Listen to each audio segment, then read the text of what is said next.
Hello everyone. Welcome to Community Spotlight, the program that features our Georgetown youth in a positive light. My name is Peggy Hoffman, and we here at Community Spotlight would like you to know that we are supported and sponsored by the following people and businesses. Our major sponsors are Sierra Microwave Technology, Troy and Mary Rodriguez and Sierra Microwave, based in Georgetown, Texas, designs and manufactures microwave components for space, military, scientific, and commercial customers.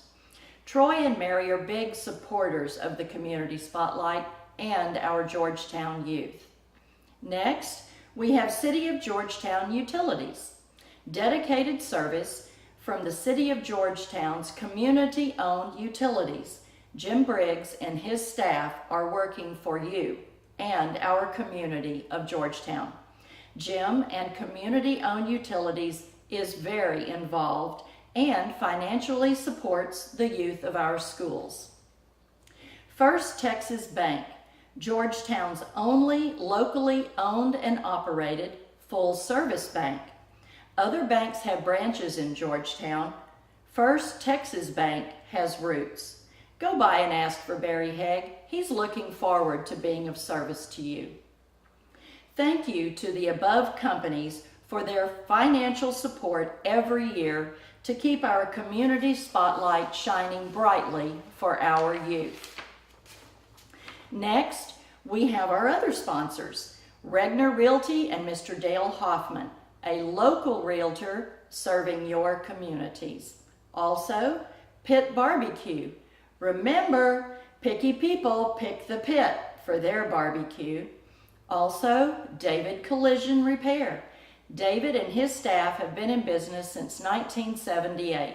And Larry says, we don't just remove dents, we remove doubts. Stay tuned for other incoming sponsors, and remember that you too can be a sponsor of our Community Spotlight. Last but not least, we would like to give a big thank you to Mr. Dale Hoffman, Dr. Bill Farney, Dr. Ted Coy, Jim Briggs, Stan Malden, Curtis Hoffman, and Aaron Clough, along with the other many volunteers that make our Community Spotlight possible every week. And now, back to the game.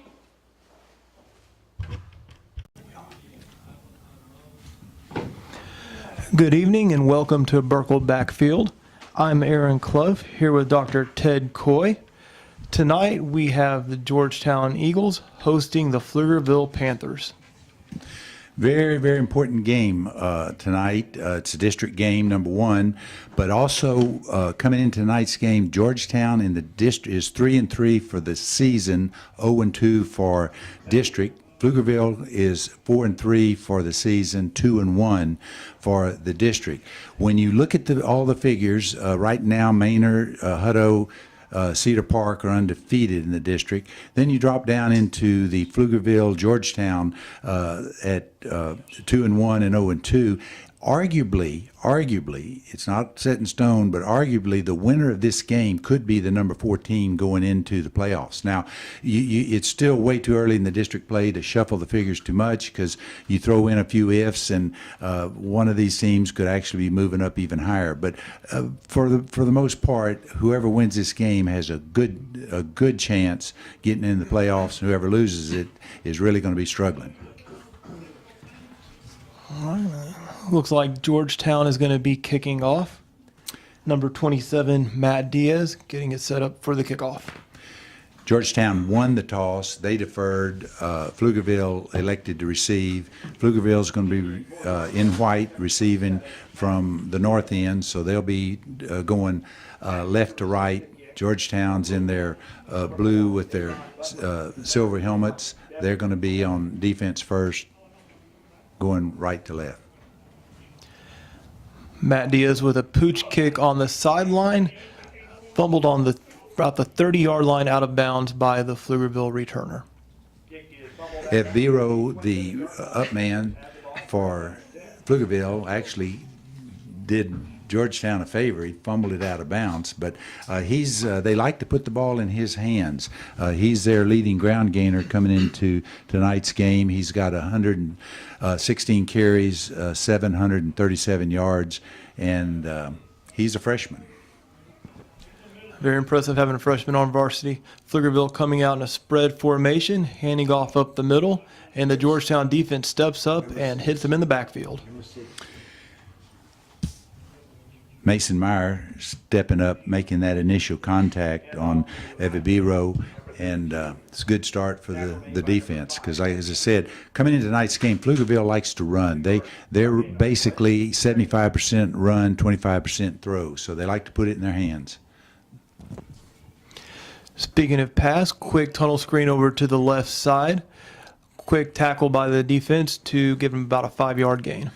Casey Washington, their leading receiver, making that reception. He has 16 receptions for 236 yards, or averaging 39 yards on receptions per game. Pflugerville looking at a 3rd and 5. Shotgun formation in the spread.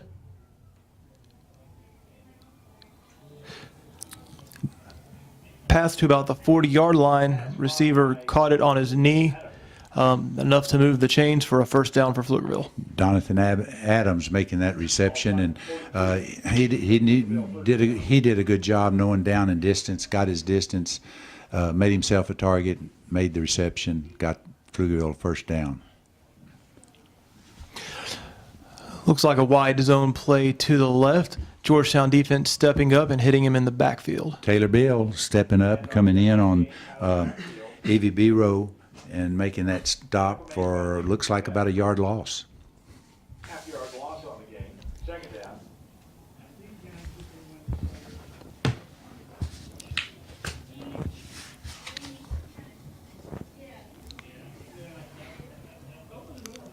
Pflugerville coming back in a 2-back formation, motioning running back out of the backfield, and we have a flag. Brad Patterson's the referee tonight. We'll wait his call saying it's illegal procedure, so that's going to back Pflugerville up. Officials tonight are from the Austin Football Officials Association, and Brad Patterson's the referee, and he's the man in the white cap that'll be giving us the penalties. Pflugerville now facing a 2nd and 15, once again coming out in a spread formation.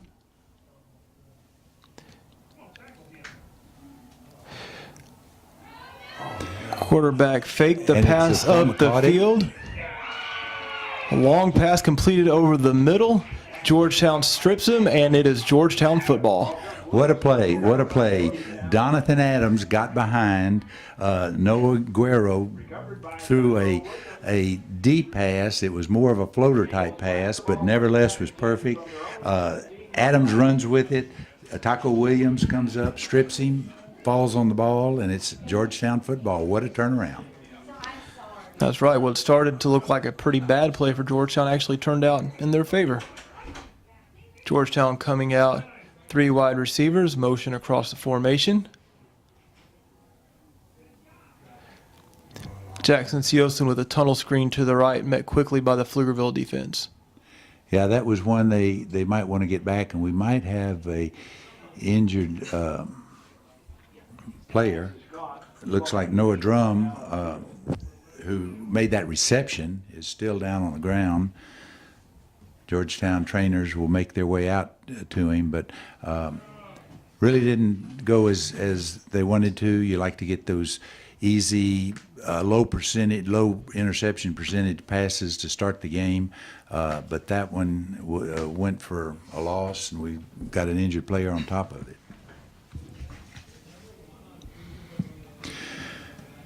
Coming into tonight's game, Georgetown has been pretty balanced with their offensive attack. They are running about 55% of the time, throwing about 40% of the time. They have 197 yards per game on the rush, 160 yards on the pass for 357 yards average per game.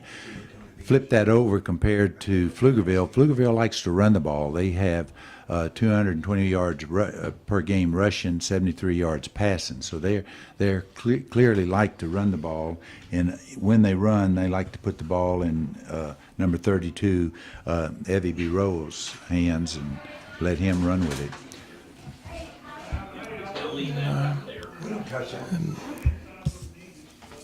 Noah Drum being helped off, coming off the field with the assistance of the trainers. Tough way to start the game. Anytime you have a injury, but especially with Georgetown liking to throw the ball. Coming into tonight's game, he is their leading receiver. 46 catches for 503 yards, or 84-yard average per game. All right, Georgetown offense lines back up. 3 receivers, shotgun formation. Run up the middle. We have a few flags on the field. It looks like Pflugerville jumped early on that one. Xavier Torres, the running back for Georgetown, he's the leading ground gainer, averaging 69 yards a game.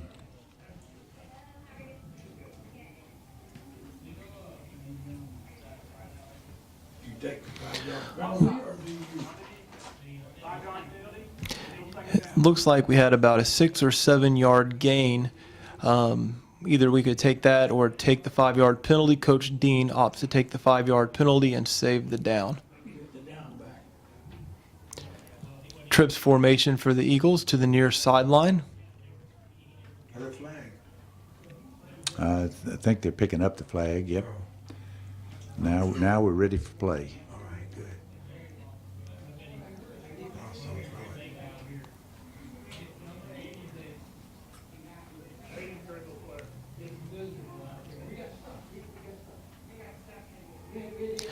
And a slant route to the lone receiver side over there, unable to connect.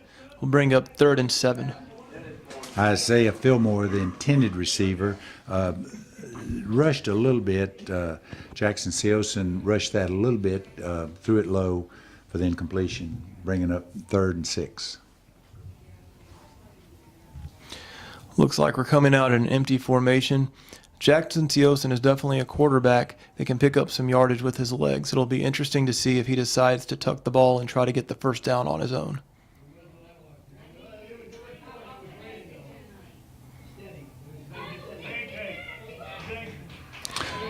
Good throw, good catch. He went down, but yes, they're going to give him he had enough yards for the first down. Referees are signaling that's a first down, so exactly what Georgetown needed to do to keep the drive alive.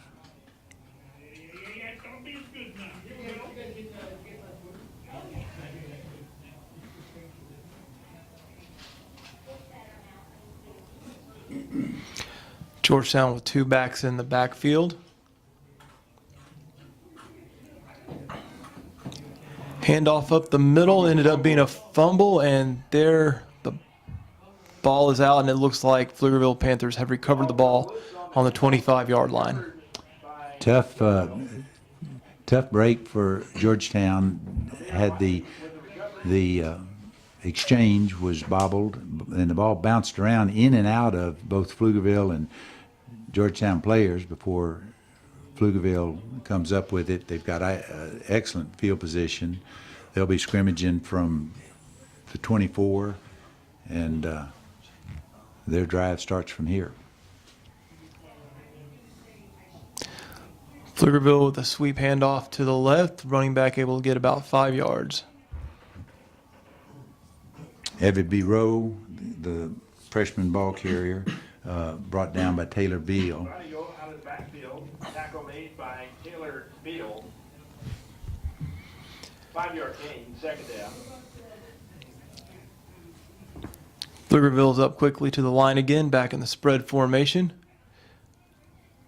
Looks like we had a quick screen attempt over to the left side, unable to connect. Be 3rd down, Pflugerville.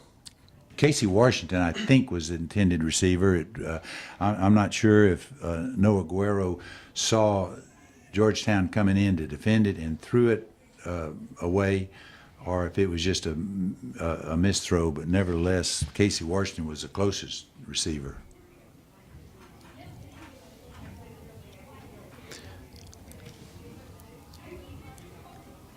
3rd and 5, Pflugerville coming out with 4 wide receivers. Looks like we have a wraparound draw to the running back, and it looks like he was able to pick up the first down. Again, every B-row ball carrier, Mason Meyer making the tackle, but Pflugerville has the first down and on about the 13.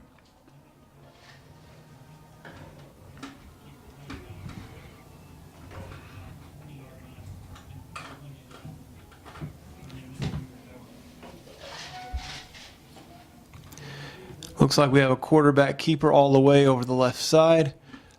Georgetown Eagle defense able to limit that to about a 2-yard gain. Pick up 2, second down. No Aguero on that keeper, brought down by Tyler Knowles and some other Georgetown Eagles.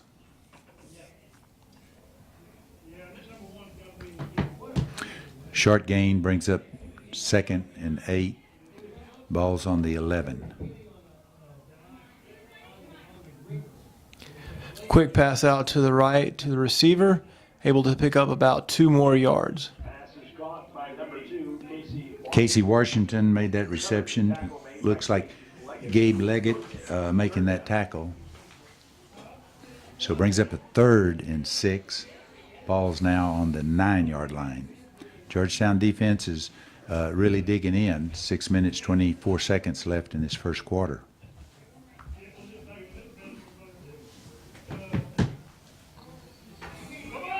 Looks like we have a pass to the corner, and receiver able to make a nice adjustment and come back and catch the ball. Looked like Casey Washington again. Yeah, Casey Washington did a good job. It was throwing to the back shoulder, actually back. He had to stop and come back for it, but he did a good job of making that turn. It's very hard to defend that a route that's thrown like that. 4th and 1, Pflugerville. Georgetown bringing a lot of men up to the line of scrimmage, showing blitz. Pflugerville looking to the sideline, seeing if they want to change their play, and it looks like they want to take a timeout. Coach Charlie Taylor, head coach for Pflugerville, said this is too delicate of a situation. 4th and 1 on the 4, so they certainly want to get the most out of this. They have an excellent field goal kicker, certainly within his range, but obviously 6 points would be preferred over 3 points. This is the first year for Charlie Taylor at Pflugerville. He has been at McCallum. Austin McCallum had a lot of success there. And then George Herman, the longtime head coach for Pflugerville, retired after 21 seasons. And Charlie Taylor came over from McCallum, and this is his first year. And this is definitely a new look for the Pflugerville offense. Historically, they've come out with the wing T type formation.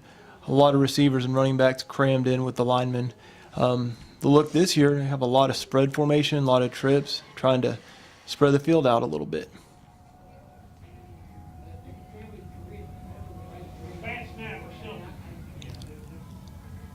Fourth and 1, running back, caught in the backfield. Great job by the Georgetown defense to force the turnover on down. Mason Meyer gets a huge pat on the back. He makes good penetration.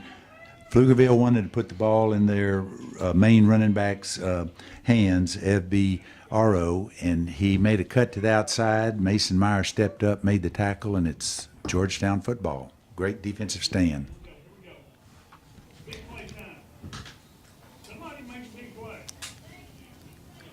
Eagle offense taking the field with just over 5 minutes left in the first quarter.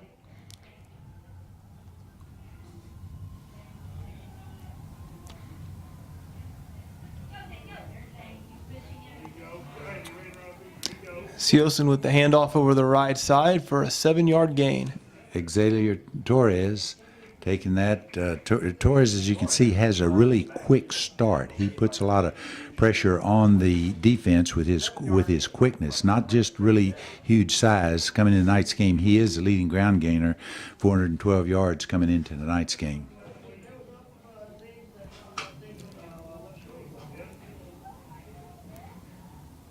Georgetown quickly back to the line of scrimmage. Hand off to the right side, nothing there. Running back cuts back, not a lot there either. Looks like he was able to get back to the initial line of scrimmage.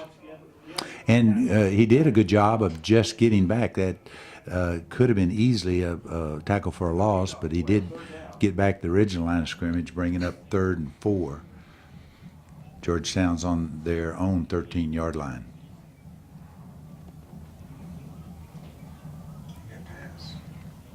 Huge play to keep this drive alive.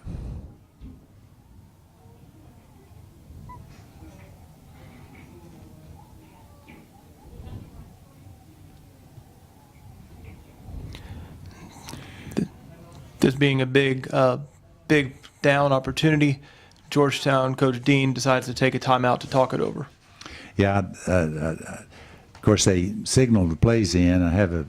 It looks like the Pflugerville defense made the adjustment. It wasn't what Georgetown wanted, so very alertly they called timeout and get things worked out. Eagle fans, be sure to stop by the project graduation photo booth for a keepsake photo. Last night, Thursday night, Maynard defeated Pflugerville Connolly 57-14. Maynard's leading the district with 3-0. Hutto and Cedar Park are both undefeated in district play, and they are playing tonight. So district standings will be shuffled a little bit after tonight's games.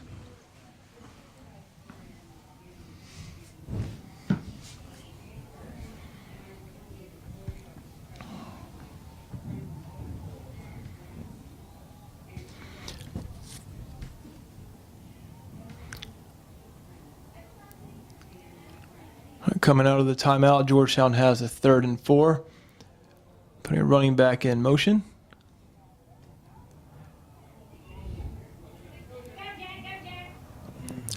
Jackson Teosin was unable to find an open receiver. Good coverage by Pflugerville on that play. Tucks it and comes up just short of the first down marker. But it was a wise play. As you said, Pflugerville had great coverage. There was no place to go with it. So rather than trying to force it, risk interception, he just went straight north and got as much as he could. Then asked the defense to take over from here. That's right. This is definitely not a good place to have a turnover.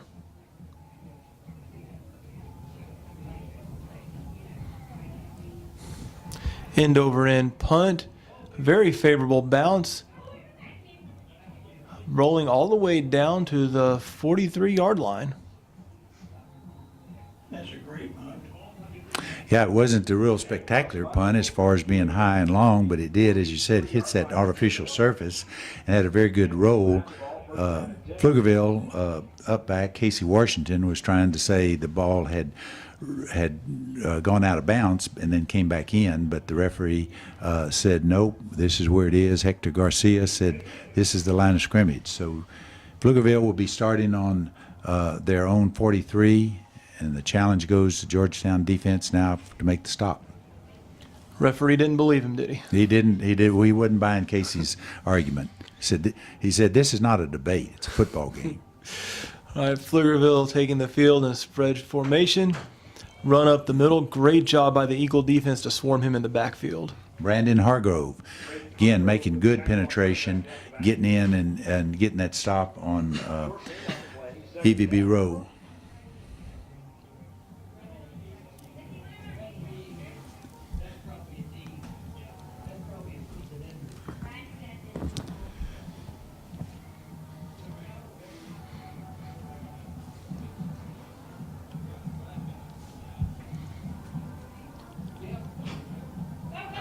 Pflugerville 2 backs in the backfield, sweep right, reverse back to the left to the receiver. Georgetown defense did a pretty good job of staying home on that to limit that to about a 5-yard gain. Hunter Moran ended up with that sort of a double reverse, but Mason Meyer again steps up, makes that initial hit. That'll bring up a big 3rd down for the Eagle defense, 3rd and 1. Trying to get a stop at midfield and force a punt out of the Pflugerville Panthers. Wide run to the left, running back giving ground and it not paying off. Eagle pursuit takes him down for a bigger loss. Casey Washington again taking that, trying to get outside, as you said, Aaron gave ground, and Elijah Clough moved right up and tackled him for the loss. So an excellent play by the Georgetown defense, bringing up now a 4th and 6, definitely, as you said a moment ago, punting situation.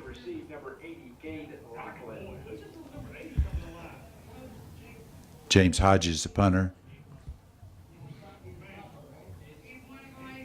Georgetown bringing pressure, and they almost got to the kick.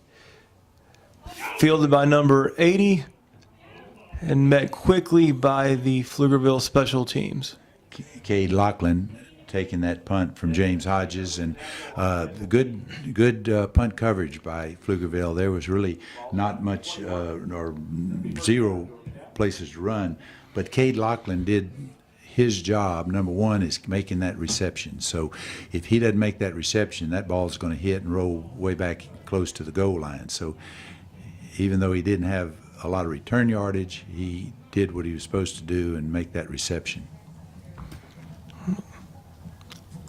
Jackson Siosen handing the ball off to number 21 over to the right side with a big gain, 15, 16 yards along the sideline. Hector Torres showing his quickness, getting to that outside, moving up. Alan Fuller making that tackle, but not before Torres gets the first down.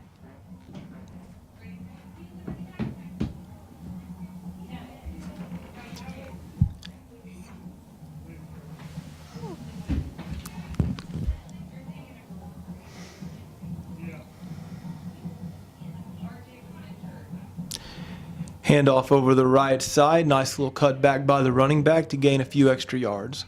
Again, Hector Torres, he's not big, 155 pounds, but he's got very good vision, and he's got quickness, and he's able to change direction very effectively. And he's able to find, in that case, we wanted to go outside. It wasn't there. He saw the little slot to the inside, turned back in, and had a nice gain.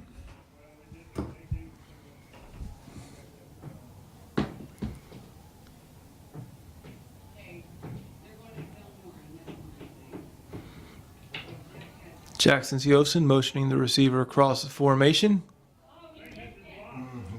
Handing the ball up the middle, but hit hard by a group of Pflugerville defensive linemen. Nowhere to go on that one.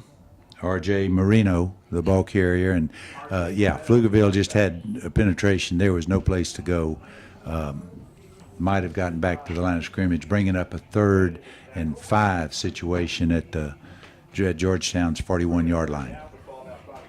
Again, a big 3rd and long situation that facing Georgetown.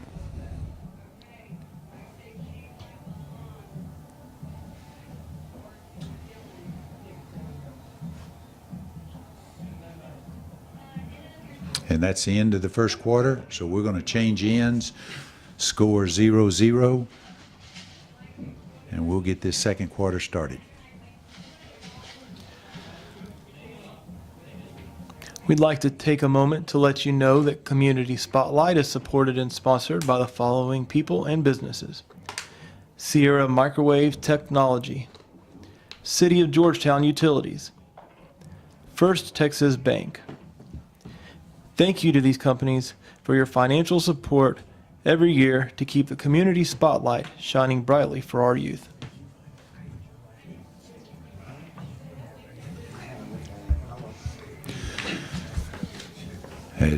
As we get ready for this second quarter, Coach Jason Dean, head coach for Georgetown Eagles, getting his group together. This is Coach Dean's 14th year at Georgetown and his 9th year as a head coach. So he has certainly served this team, this district, this city extremely well. Georgetown Eagles opening up the second quarter with a 3rd and 6.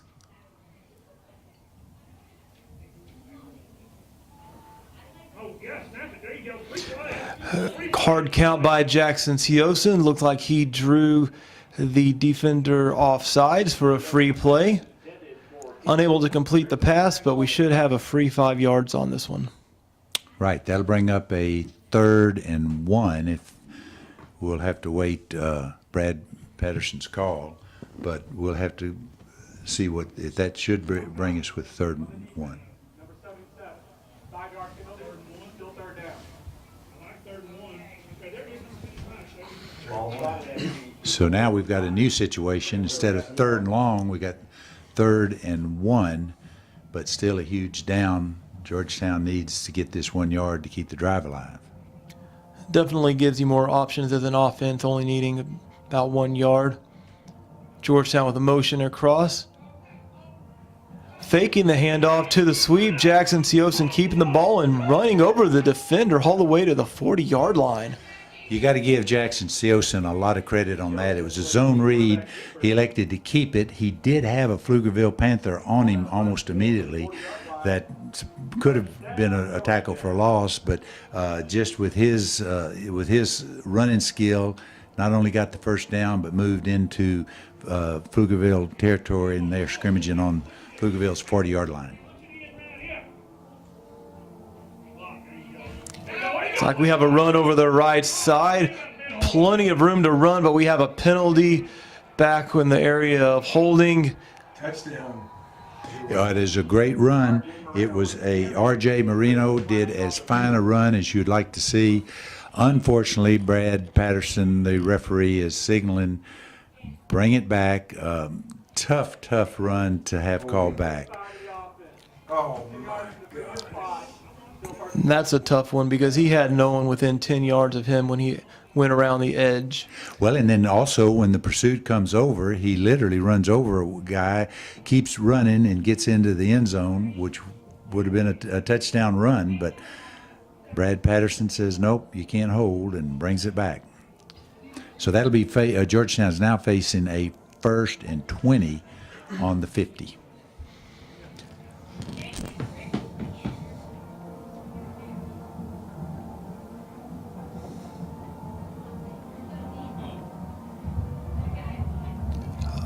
Tough play for the Eagles. Jackson Seosin dropping back, then dropping the screen pass off. There were about 3 Pflugerville Panther defenders waiting by the receiver. Not a chance for that play to develop. Yeah, Xavier Torres making that reception. Nicholas Galvin for Pflugerville making the immediate tackle. So that still brings up a 2nd now and 25. Ball's now on the 45 with that 5-yard loss.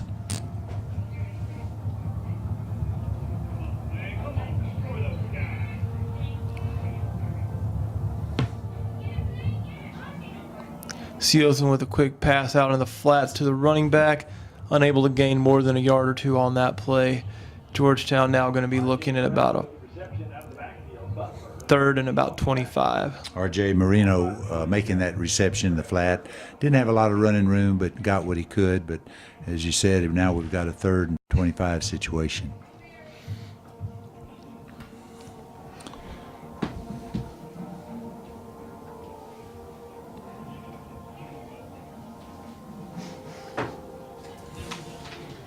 Motion across the formation again. Someone did something they shouldn't have done. Have to wait to see if someone moved early on the offensive line or if the defender jumped off sides. Well, the defensive lineman for Pflugerville made contact, so that is going to be the call. That's going to give Georgetown a little bit of help. Still going to be 3rd and 18 at this point for scrimmaging on the 47-yard line. Still 3rd and very long.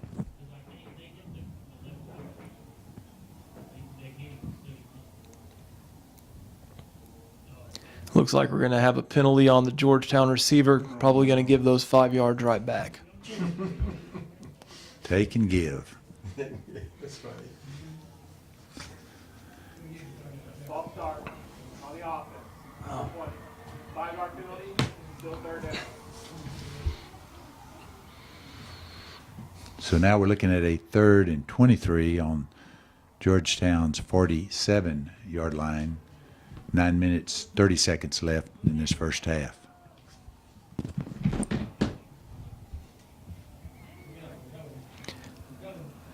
Third and long, Pflugerville only playing with one deep safety.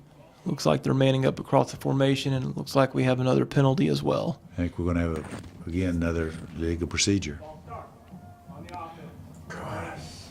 Defensive linemen are jumping and causing our offensive linemen. Yeah. So that brings up a 3rd and 28 situation. I know you don't see it anymore in football today, but a quick kick would certainly be, in days past, certainly be something that would be used to flip the field as with a 3rd and 28 situation. Sprint out to the right by Siosen. Looks like he has a rail up the sideline, and it broke loose. Number 20 with the reception, making some moves, heading towards the end zone, zigzagging all the way down to about the half-yard line. Dylan Cahill making that reception, and I will quickly add that is why you don't see quick kicks today, because offenses can make up a huge amount. So that's why we don't see it right there. You go. Jackson Siosen did a good job of finding Dylan Cahill. Cahill did a good job. He had to kind of wait on it, but as you were saying, the yards after the catch were extremely valuable, putting the ball on the 1-yard line. Georgetown in a very favorable situation right now, having 4 tries to get 1 yard.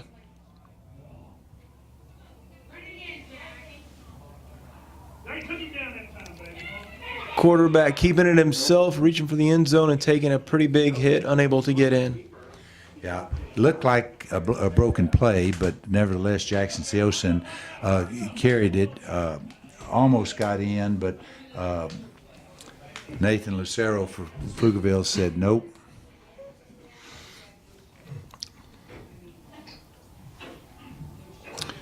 So really the line of scrimmage is about the same where it was before, maybe an inch or two closer. Second down, Eagles have a tight end, fullback, handing it off up the middle, running back into the end zone for the Eagle touchdown. Xavier Victoria's taking that ball, and We have some extracurricular at the end of that one. It's a touchdown, so any penalty will be after the play. All of the referees are huddling up, and we'll wait for that call, but flags all over the field. But Xavier Victoria's had a nice opening, especially for a goal line play. Offensive line did a good job coming off, securing the blocks, giving him that avenue to run. And we'll wait for the call.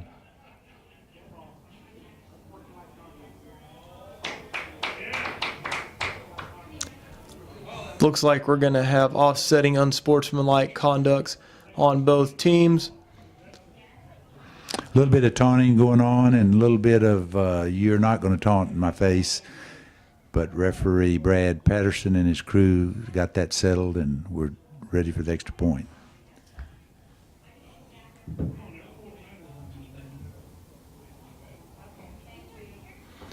Good snap, good hold. It looks like we have a good kick. Take us to 7, Georgetown, Pflugerville 0. We do have a flag. We'll have to wait and see what that is. Matt Diaz kicks that extra point. Jackson Siosen was the holder, but we'll again see what that flag is.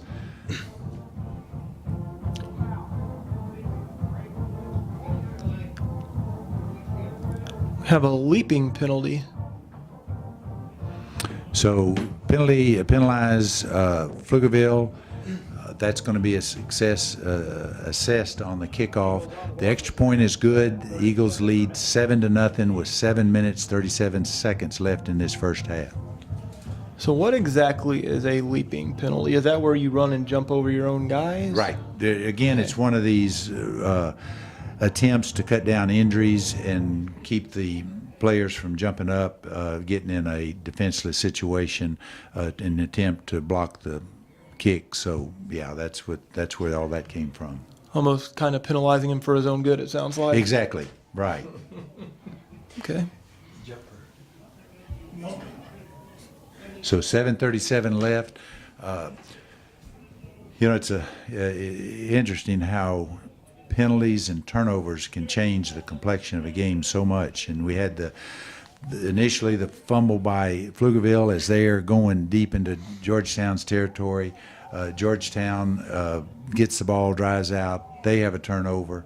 Pflugerville goes down to the 1 yard line, couldn't get in, and then through some other exchanges, Georgetown gets the ball, is faced with third and a tremendous amount, 20-something yards. Throw the big long pass, get down to the goal line and score. So really been a topsy-turvy game in this first quarter and a half. All right, with that 15-yard leaping penalty, Georgetown kicking off from the Pflugerville 45, going for the onside kick, batted up in the air and unable to bring it in before it goes out of bounds.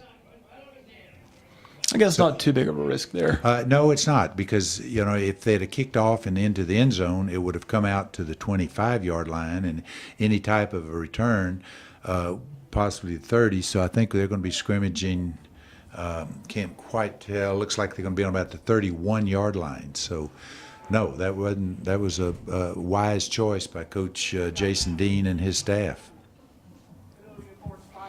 Not bad. And that onside kick didn't look bad. It looked like an Eagle got a hand on it, just couldn't quite bring it in.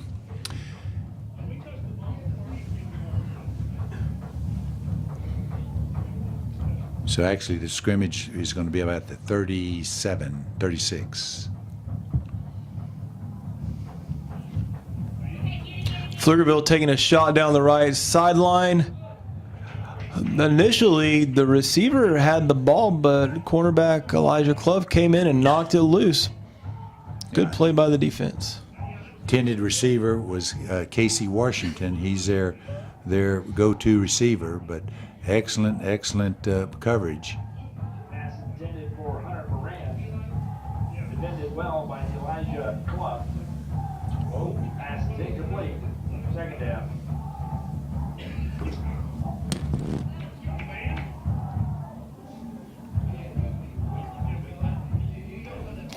Quick pass out to the Pflugerville running back. Georgetown able to grab his jersey, slow him up. He's keeping on his feet, dancing through him, and now we're Casey Washington. There comes a flag. And a little bit of extra push on the out of bounds. Kobe Cummings over there to make the stop. Casey Washington make that reception. A little bit of some extra play out of bounds. So the referee says you can't do that. It's going to be a penalty against Georgetown.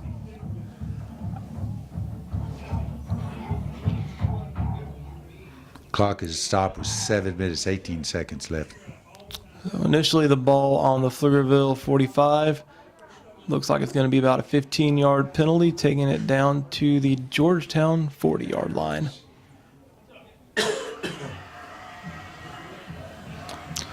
Actually been quite a few penalties so far in this game. Pflugerville will be chippier. Yeah.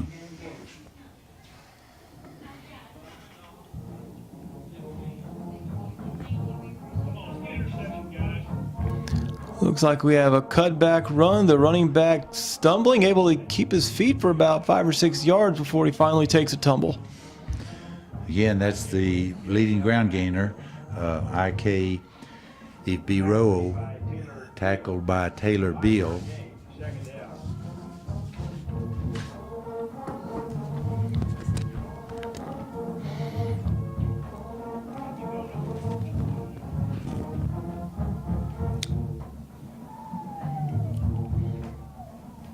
Pflugerville with a 2nd and 5. Fake handoff. Quarterback's taking another shot for the end zone. Once again, the receiver initially had the ball and the defensive back able to knock it away. Donathan Adams was the intended receiver. Good job with Georgetown. Nick Peter making the good defense.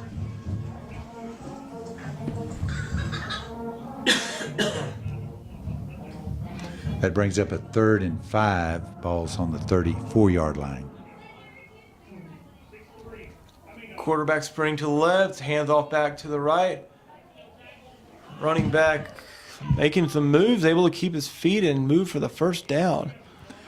Again, IK Evbiro making a nice run, broke some tackles, moving for our first down.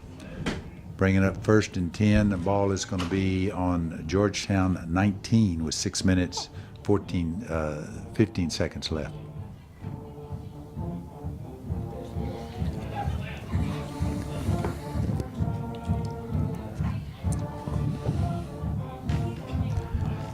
Once again, we have the cutback draw to the running back, able to get another 5 yards on that play. It seems to be working pretty well for him so far. Yeah, Ed Biaro, again, the ball carrier, Taylor Beal, making the tackle for Georgetown. But, yes, they like that misdirection. Ed Biaro does a good job of selling that first step and then reversing his field.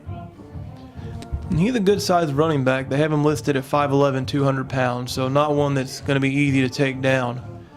Another sweep around the outside.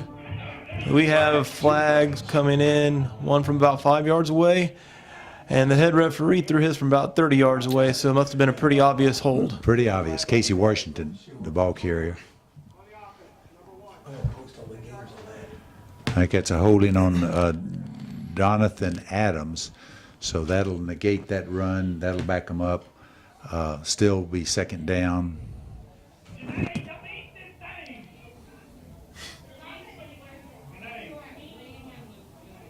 And that's going to put this line of scrimmage about the 22-yard line, 23-yard line.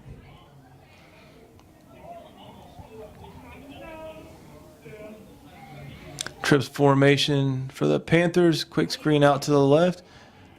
The receiver blocking on the edge, able to free up the runner for another almost first down. Casey Washington making that reception, doing a nice run afterwards. Taylor Beal coming over and making the tackle at the sideline. That brings up a 3rd and short situation, 3rd and 2. 5 minutes and 6 seconds left in this first half. Turnover right here.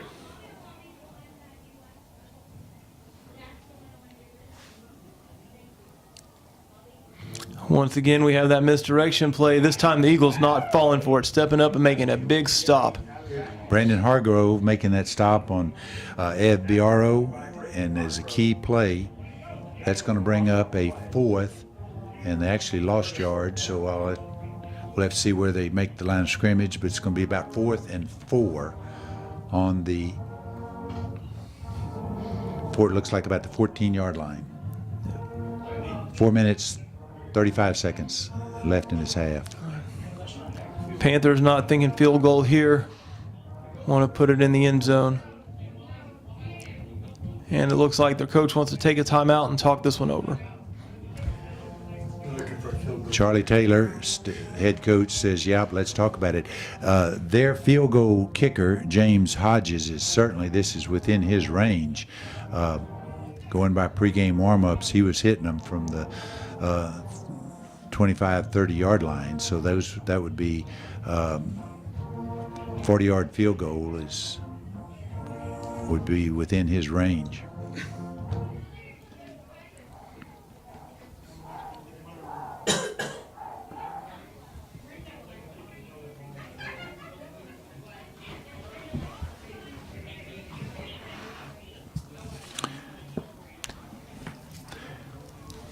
Coming out of the timeout, looks like they are still sticking with the offensive unit. Well, they brought the kicker out, so they may be. They did bring their kicker electing out. the 3, going for the 3 points. Depends on where they're setting it, but looks like it's going to be about a 30-yard attempt. Yep, he's setting the tee down on the 20-yard line, so 30-yard attempt, certainly within his range.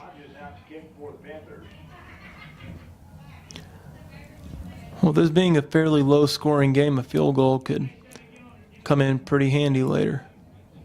Kick is up, and it is good to put the Pflugerville Panthers on the board. So 4 minutes, 18 seconds left in this first half. Georgetown 7, Pflugerville 3.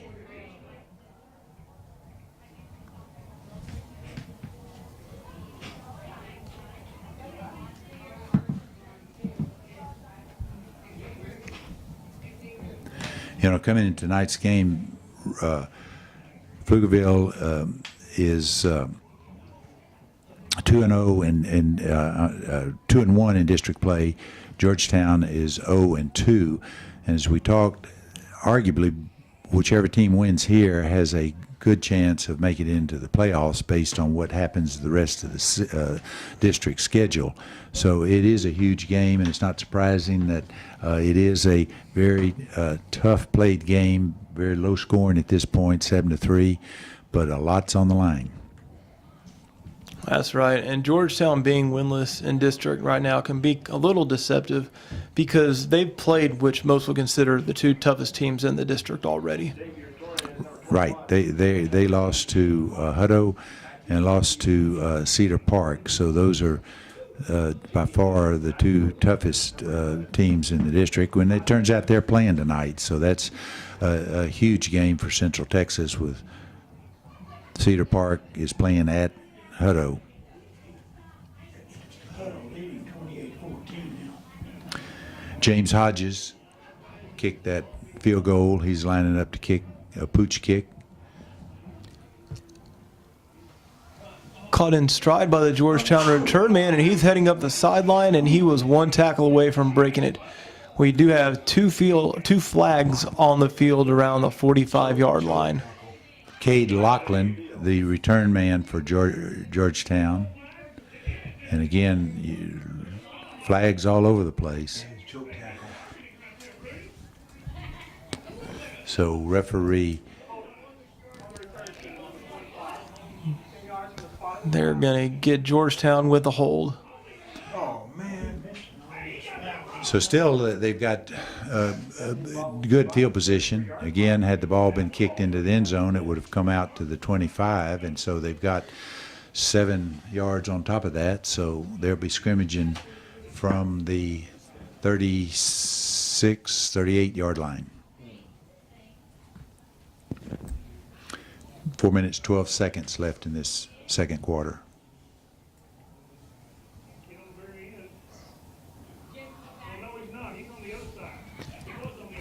Handoff over the left side. Pflugerville defense quick to make the tackle in the backfield. Javante Rodan, the ball carrier for Georgetown, bringing up 2-yard gain, bringing up 2nd and 8. Clock's running with 3 minutes and 50 seconds left in this second quarter.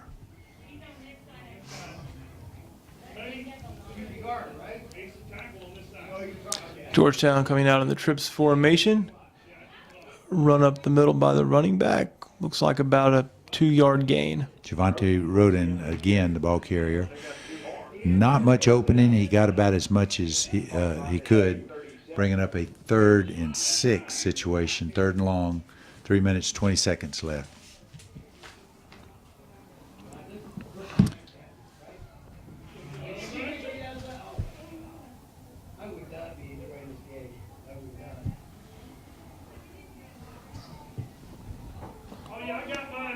Third and long, 3rd and 6.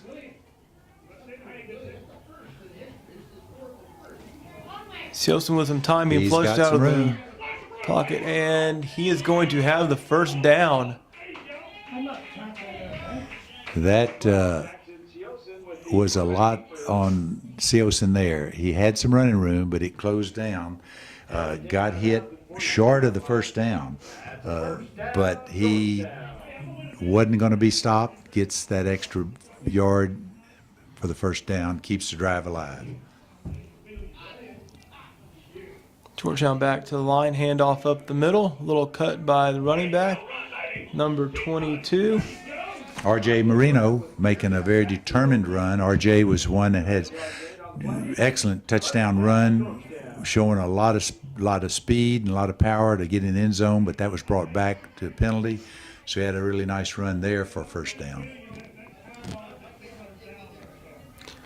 Moreno back in the backfield again. Going to try it to the other side. Nope. Not as much luck this time. Stopped at the line of scrimmage. Yeah, he's a determined runner, but there just wasn't enough of a crease for him to get into on that off-tackle play. 2 minutes, 10 seconds in this second quarter. Georgetown to the line pretty quickly. Siosen the snap. Nice little out route over here. Good for about a 7-8 yard gain. Dylan Cahill did a good job making that reception because he had a defender on him immediately. He was hit right away. Made a nice reception for bringing up a 3rd and 1 situation. Georgetown very quickly to the line, needing just a yard to move the sticks.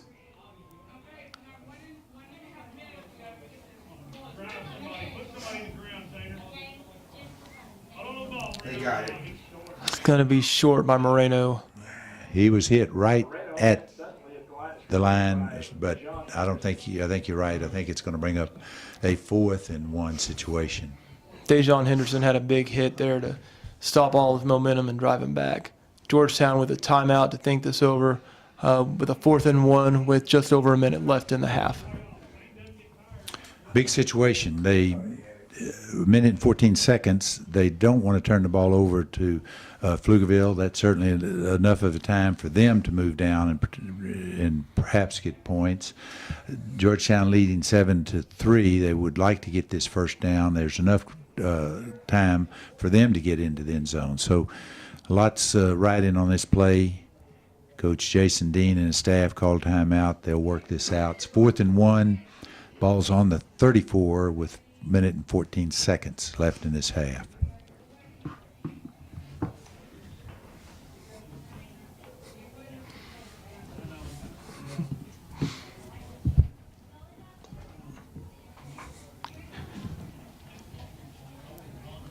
All right, both teams breaking out of the timeout.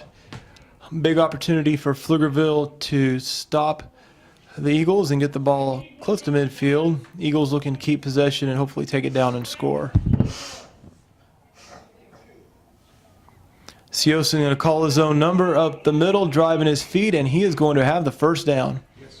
Good, a very smart run, a very effective run, a very smart run by Siosen. He was moving forward, but yet was patient enough to let his offensive line give him that little crease, and he knew he just all he needed was a yard, so he got in it, got the first down. New set of downs. Siosen taking a shot down the field. The receiver has a step. Oh, we have pass interference on that We're one. going to have interference. The defender never turned around to find the ball. Pass intended for Isaiah Fillmore. Coverage by Alexander Reed. There's a flag on the play.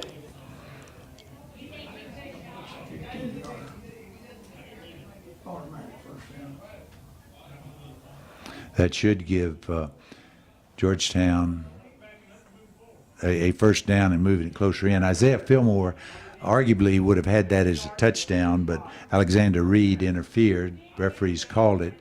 So what might have been a touchdown is a new set of downs. 52 seconds left.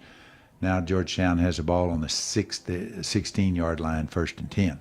That's right. It was a well-thrown ball. 1st and 10, Georgetown, with 52 seconds left.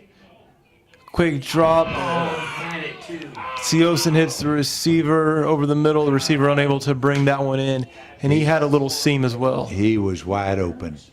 That's one of those, wished he had it back. Dylan Cahill, you throw that ball to Cahill 10 times, he's going to catch 9, and that wasn't his. 2nd and 10, Georgetown. Looks like we may have man-to-man coverage down at the bottom of the field if he wants to take a shot over here. Looks like he's looking at the top of the field. We have a flag route that looks like it was brought in for a touchdown, and it was. Touchdown, Georgetown. Cahill made up for that. Great throw. Siosen threw it where it could not be intercepted, dropped it right inside. Cahill makes a great touchdown. You're right. That definitely makes up for that last drop. Yeah, he redeemed himself. Good throw and a good catch. Took a lot of focus for Cahill to be looking back over his shoulder as that ball is kind of moving away from him. He goes to it to make the reception. Diaz attempting the extra point. Snap is good. Hold is good. Kick is good. Georgetown 14, Pflugerville 3, with 40 seconds left in the half. That was huge. That was huge from the standpoint, as we said, this is really a tough game, very physical game going on. Scoring is not coming easily for either team. So for Georgetown to take it down with 40 seconds left in this first half and score puts them up now 14-3. That was a huge drive, and especially as we talked earlier, they had to overcome the third and long situation.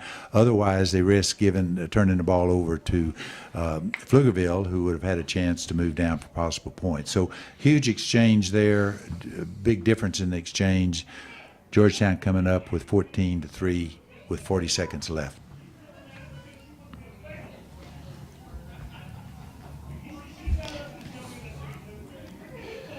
With just 40 seconds left in the half, Pflugerville looking for a big return to try to get themselves in a position to maybe make something happen, go down and get a field goal, or maybe even a touchdown.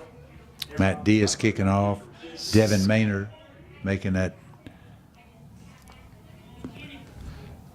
Squib kick fielded around the 25, run up to the 40-yard line. And IK FB Rowe making that short kick reception. Had a nice return. That ball is going to be scrimmaged on about the 38-yard line of Pflugerville. 32 seconds left.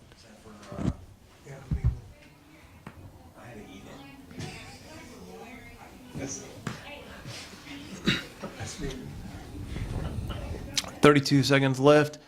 Pflugerville coming out in a spread formation from their own 38-yard line.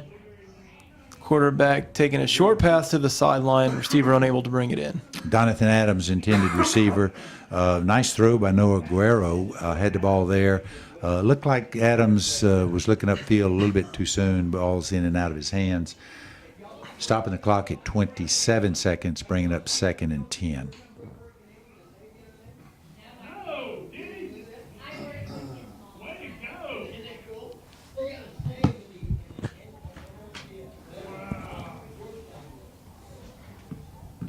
Quick pass again to the right side. Good blocking by the lineman on the edge. Number 2 able to take it up near the first down marker. Casey Washington making that reception.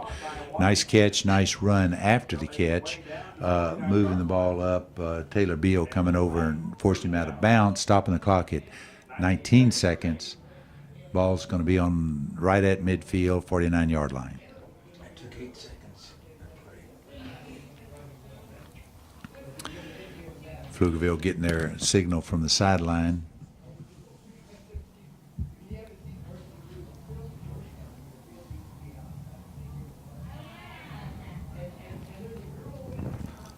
Looks like we have a little seam route out of the backfield. Nice catch. Good yardage for Pflugerville with 9 seconds left. Very good throw, very good catch by Casey Washington. And Pflugerville's quickly moving into what could be field goal range for their kicker, James Hodges. It's getting close to being in his range. 9 seconds left.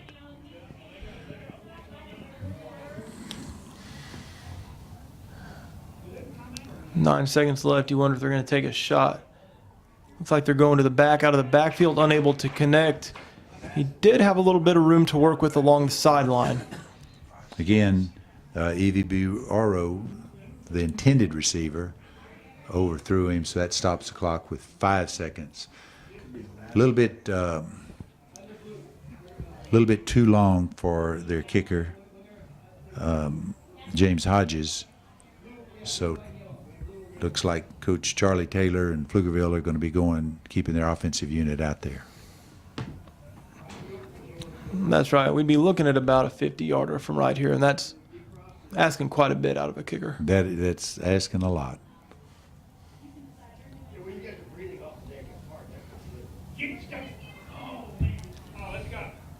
Quarterback running out of the backfield, defended by 2 Georgetown Eagles with a third on the way, and that'll take us to halftime. Visiting Pflugerville Panthers on board with 3. Georgetown Eagles 14.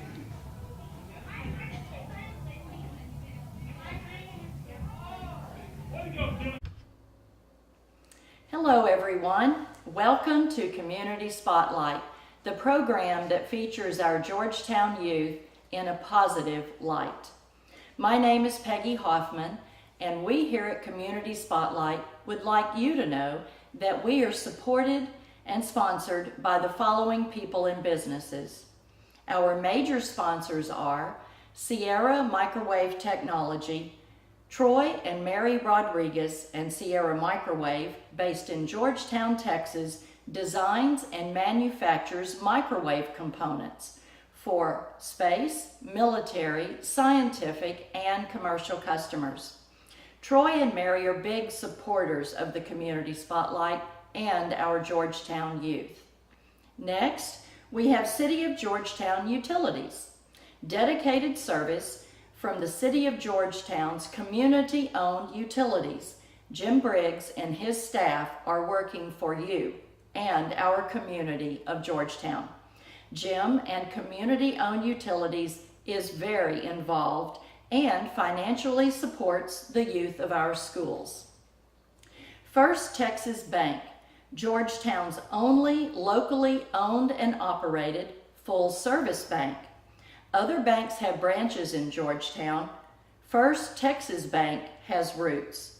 Go by and ask for Barry Haig. He's looking forward to being of service to you. Thank you to the above companies for their financial support every year to keep our Community Spotlight shining brightly for our youth. Next, we have our other sponsors, Regner Realty and Mr. Dale Hoffman, a local realtor serving your communities. Also, Pit Barbecue. Remember, picky people pick the pit for their barbecue. Also, David Collision Repair. David and his staff have been in business since 1978. And Larry says, we don't just remove dents, we remove doubts. Stay tuned for other incoming sponsors, and remember that you too can be a sponsor of our Community Spotlight. Last but not least, we would like to give a big thank you to Mr. Dale Hoffman, Dr. Bill Farney, Dr. Ted Coy, Jim Briggs, Stan Malden, Curtis Hoffman, and Aaron Clough, along with the other many volunteers that make our Community Spotlight possible every week. And now, back to the game.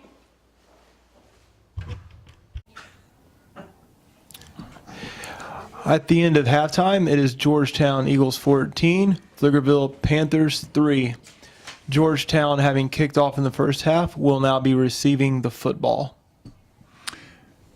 First half statistics that tend to jump out, Pflugerville rushed for 36 yards. They passed for 75 yards. Georgetown rushed for 70 yards, passed for 84 yards. So not a lot of offense, but certainly was a very productive time for Georgetown, being up 14-3. We had some pretty good showers during pregame. The rain let up for the first half, but coming into the second half, the rain's starting to come down pretty good. And looking at the radar earlier today, it looks like the rain may continue for quite a while into our second half. Yeah, a lot of umbrellas have popped up, both sides, visitors and Georgetown side.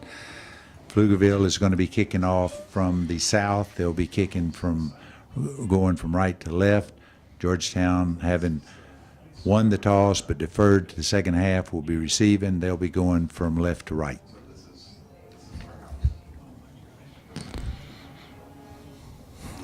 Deep kick down to about the 8-yard line, fielded by Georgetown Eagles, hitting up the seam up to about the 23-yard line. Cade Lachlan bringing that kickoff back, brought it out to about the 25-yard line.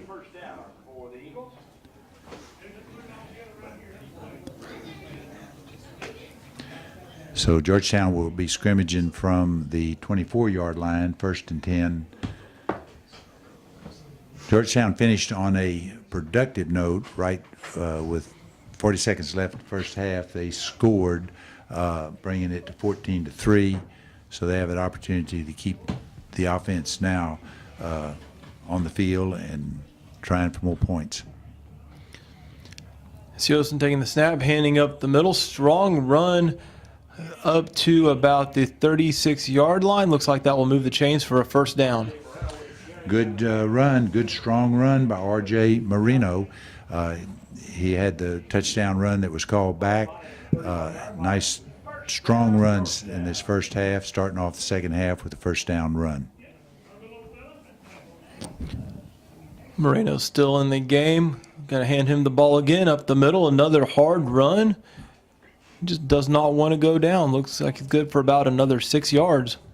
Moreno making that nice run. Nicholas Galvin for Pflugerville making the stop, bringing up a 2nd and 4 situation.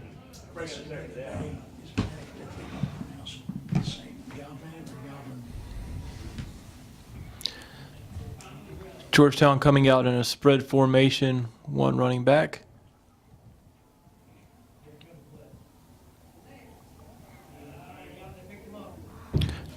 Quick pass to the flats, good for another Georgetown first down. Dylan Cahill making that reception. Cahill had the touchdown reception in the first half. Nice pitch and catch for a first down.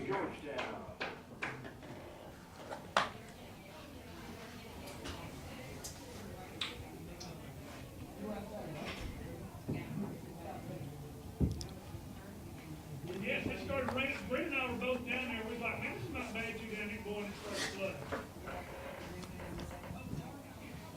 That's okay. Georgetown faking the handoff.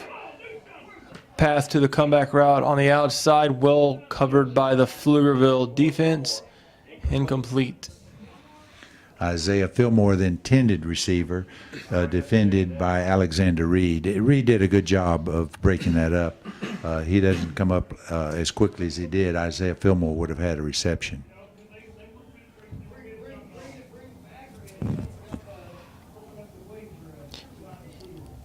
Georgetown with trips to the wide side of the field, handoff to the short side of the field.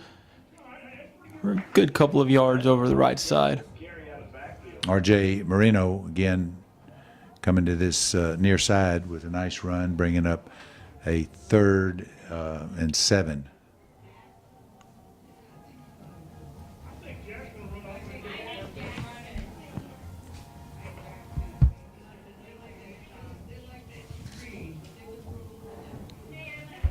Third and 7 for Georgetown, right around the midfield area. Spread formation, motion across, drew him off. We got a free play. Siosen sees it. He's going to take a shot down the field into double coverage. So it looks like we'll at least get a free 5 yards out of it and be looking at a 3rd and about 2. Cade Lachlan, the intended receiver that Siosen was trying to hit deep. Pflugerville's offsides. That call coming from Brad Patterson, the referee. That'll be another free down, but coming up instead of a 3rd and long, 3rd and 7, Georgetown's looking at a 3rd and 2.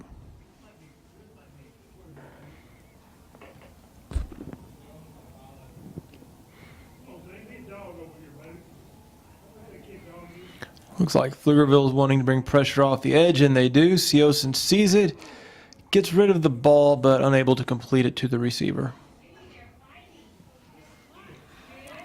Intended receiver Cahill, good, well defended, broken up by Pflugerville.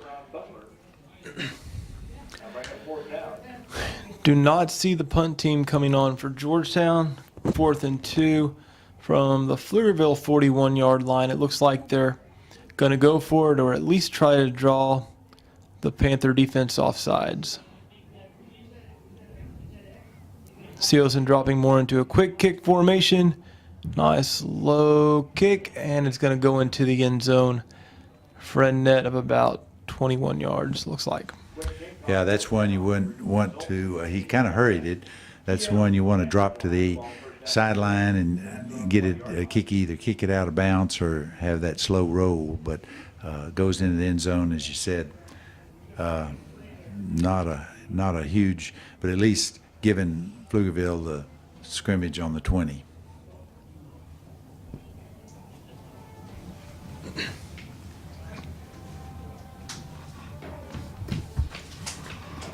This will be Pflugerville's first possession of the second half, trailing Georgetown 14-3.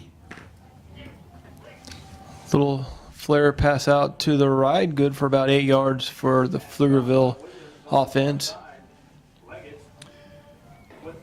Casey Washington, that receiver, Leggett making the tackler, forced him out of bounds. In the first half, the Panthers were having some pretty good luck running the ball with Ivario. It'll be interesting to see if they go back to that. Quick pass over the right side, past the first down marker, first down Pflugerville. Casey Washington making that reception. He's made quite a few catches tonight. I've heard you call his name quite a bit. Yeah, he's been their go-to receiver. Even coming to tonight's game, he's their leading receiver, averaging 39 yards a game. Pass again, looks like they're going long, and the ball was actually underthrown. The defender lost it, and the receiver was able to come back and make a nice play for a Panther first down. Again, Casey Washington, the go-to man. Nice catch, nice throw right there on the sideline. Very difficult to defend that. Good reception, gives Pflugerville a first down, gives them the momentum. They're now scrimmaging on the 39 in Georgetown territory.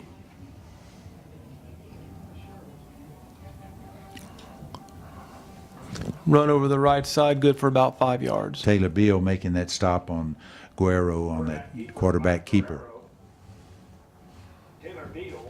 Brings up a 2nd and 5 situation. This is Pflugerville's first possession of the second half, and really their first sustained drive.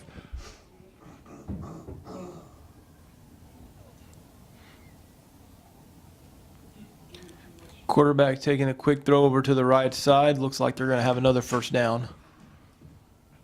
Donathan Adams making that reception. Elijah Clough making that tackle.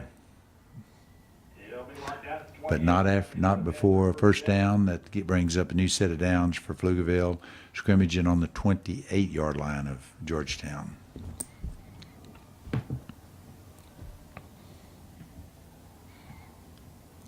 Run up the middle, good for about another 8 yards.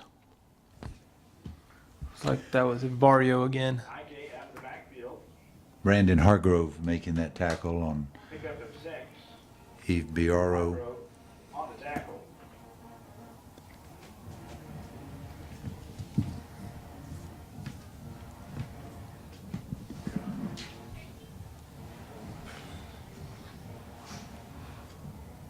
7 minutes, 12 seconds remaining in this third quarter. High snap, able to hand the ball off to number 32, going around the right side. Looks like it's going to be close for a first down. Ev Biaro, the ball carrier, moving close to a first down, bringing up a 3rd and 2.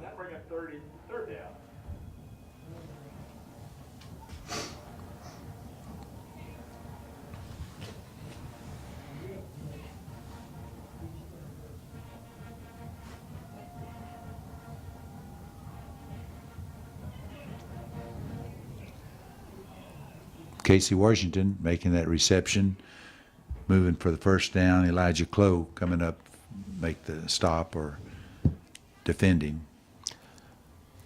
Looked like the receiver lost his footing, but was still able to bring that ball in. It was a nice catch.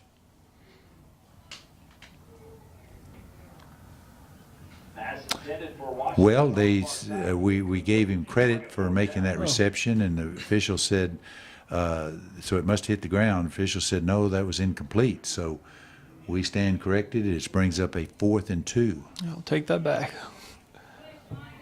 Big opportunity for the Georgetown defense to get a stop. Ball not even close to the receiver. Ball goes over on downs. That's the second stop the defense have come up with. Georgetown's defense gets credited. I'm not sure what the route was, but as you noted, Aaron, it was a way far off. Perhaps it was a comeback route, pass, but he just threw that thing way out of bounds. So anyway, Georgetown gets the ball on their 20-yard line, moving south. Not a lot over the left side for the running back. Maybe a yard, maybe two. Yeah. Xavier Torres making that that run for a couple of yards, bringing up 3 yards, bringing up a second and 7, 3-yard gain. Come on, flatten him, boy. Motion across the formation, hand over the right side, strong run. Looks like the Georgetown's going to have a first down. Georgetown linemen did a great job of creating a hole and putting a lot of the defensive linemen on the ground. Xavier Torres having that quick step, good vision, finds that little crease. As you said, George offensive line gave him a nice little running lane. He found it, got in it, moved for the first down. Georgetown has a new set of downs on the 32-yard line.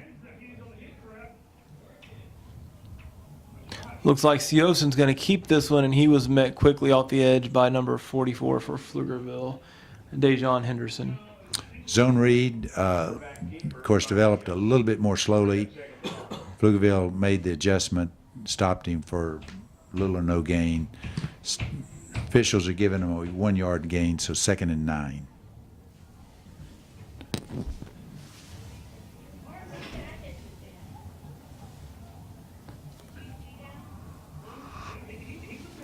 Two backs for Georgetown. We have a lead over the right side with a lead blocker, good for about 2 yards. Xavier And we Torres. have a helmet off, and we have about 5 flags on the field. We covered the field with yellow. He'll pick up a few. There's a flag on the play. Again, Brad Patterson, the referee, is going to give us a signal. But we do have a major infraction if you go by the... Unsportsmanlike conduct. Number 58 of the offense. 15-yard penalty. 3rd down. Oh, that's silly. 15-yard. That's a huge penalty. That's a... Now, number 52's helmet came off, so by rule, I thought he had to go out. But is that not the case if it's pulled off? If it's pulled off, if it's forced off, no. Okay. Kevin Espinosa was the Eagle that was flagged for that penalty. Tough penalty. Offense is in sync. You know, offensive coordinators will talk about getting an offense in sync where you're moving sequentially down the field. They were in sync. This is going to be a tough penalty to overcome. They were moving nicely, working nicely. That's going to bring up a 3rd and monumental amount. 3rd and 21.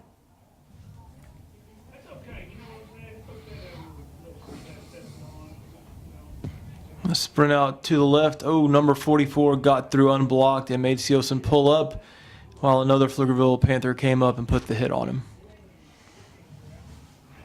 Yeah, that was a drive crippler. Forced him into a passing situation with 3rd and 21. Pflugerville could tee off and come with their rush. Brings up now a 4th and 21. Huge momentum change here.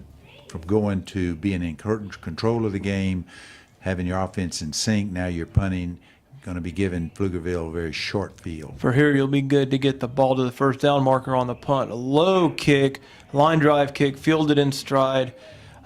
Georgetown has about 5 or 6 guys down there to make a play.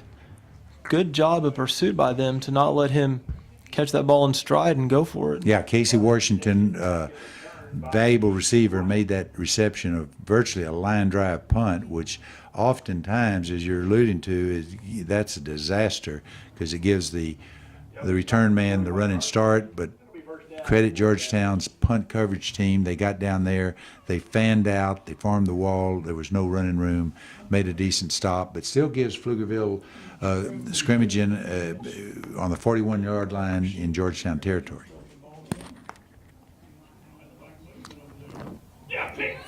Tipped by Georgetown over to another Eagle who couldn't quite bring it in. But Matt Anderson almost had that interception, tipped it up. Buddy, his teammate couldn't catch it, but nevertheless it was a blocked pass, bringing up a 2nd and 10 on the 41.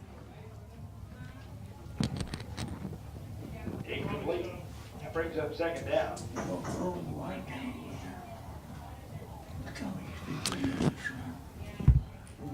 Noah Guerrero, quarterback for Pflugerville, getting that signal from the sideline. Pflugerville with a quick pass out to the flats. Receiver doing a good job of blocking out on the edge, just springing for about 8 yards. Caught by Washington. Casey Washington making that reception, gets to the outside. Really close to being a holding call that didn't allow Georgetown to get out to cover him, but it was a legal play, and that moves them to second, third, and 3 situation.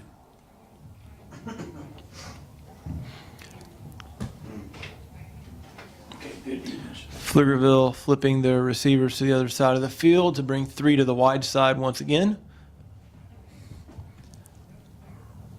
Run up the middle, bounces off some tacklers, gets the edge, and he's going to be going in for a touchdown. IK Evbiro, good run, bounced off, could have been tackled, but he kept his feet moving. Nice sized kid that runs strong, got to the outside, showed his speed, puts it in the end zone. Now Pflugerville is 14-9 with extra point to come.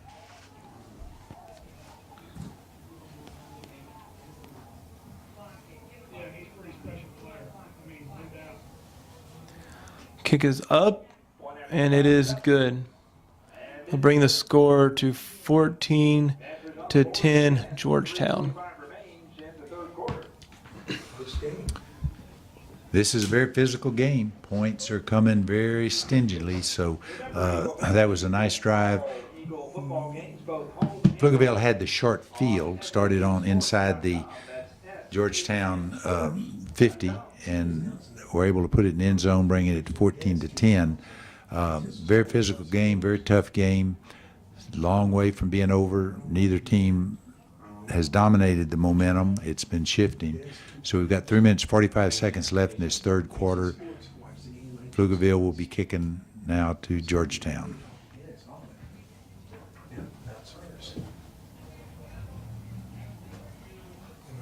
Talk to him next week. He used to work for us. Number 11 for Pflugerville, James Hodges. Teeth the ball up. Ready to kick off.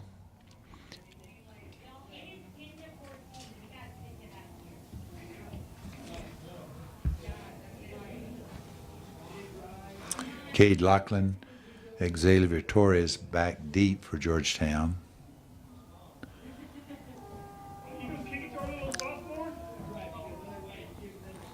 Good kick. Fair caught on about the 7-yard line. The one of the deep guys called the fair catch while the other guy caught the ball. But they had some room to work. A little surprising on the fair catch, but they do get the ball out to the 25-yard line. Yeah, we're going to be seeing more and more, especially deep kicks and kicks that are high. Return men electing to make the fair catch, which brings it out to the 25. Need a good series here. Eagle offense on the field, motion across the formation. Handoff around the edge, unable to break loose of the Pflugerville defense. Drop for about a 1-yard loss. Moreno with the carry. And a big round around the line of scrimmage. He was just unable to get the edge and get turned up the field on that one. Pflugerville able to keep him running side to side.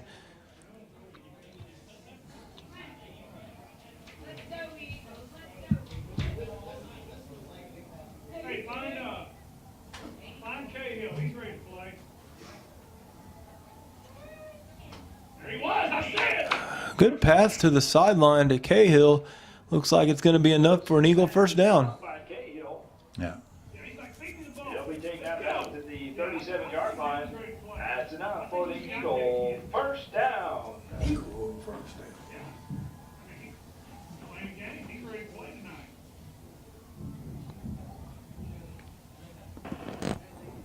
Give him some time, boys. Give him some time. Stay low, man. Handoff up the middle, rumbling down the field. Good for 8 yards. Good, strong run by R.J. Marino. Again, now we're seeing the Eagle offense getting back in sync. We just saw the completed pass to Cahill for the first down. They turn right around, give it to the strong run of R.J. Marino, so brings up a 2nd and 2 situation.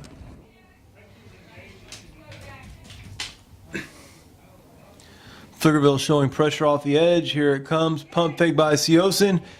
Receiver has a step, and he is able to bring it in over 2 Pflugerville defenders. Referee says inbounds catch. That is a highlight play. That was a great read, great throw by Siosin. Dropped it in right at the sideline, right over the shoulders of the defender. Cahill had a great job of concentrating.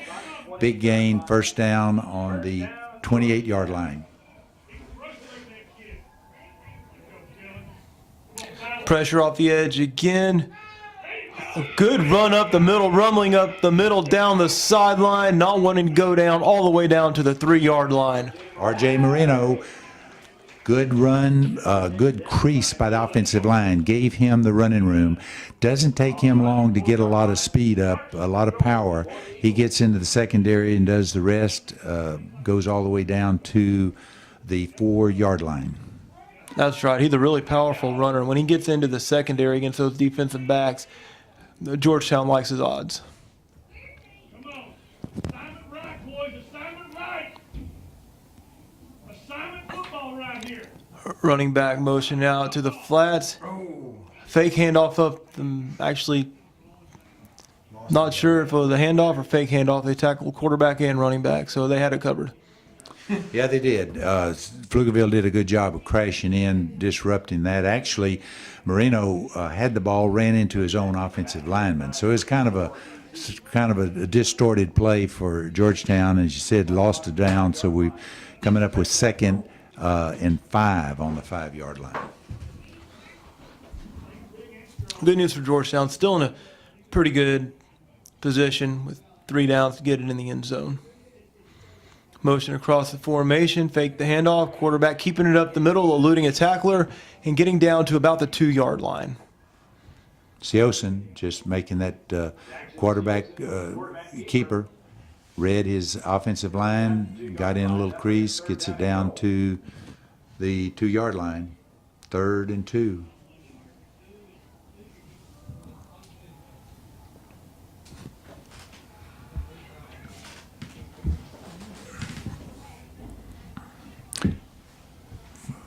For the night, Georgetown has been effective in getting these short yardage, getting the yards in these short yardage situations.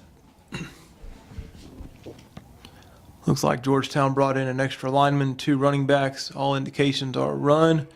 Fake to the left. Siosin with the ball. Looks like he got all the way down to about the half-yard line before he was driven back. Forward progress will give him the half-yard line. Nick Galvin lost his helmet but was in on that play. Now Coach Dean and his staff have the decision. Do you go for the half-yard line for the 6 points, or do you kick a field goal for the 3? This night, Georgetown has been effective in getting these short yardage situations, so they're going to put the ball in the hands of their offense to ask them for 6 points. Extra lineman in there blocking fullback. We have a quarterback follow, and he's going to have the edge, and he's in for a touchdown.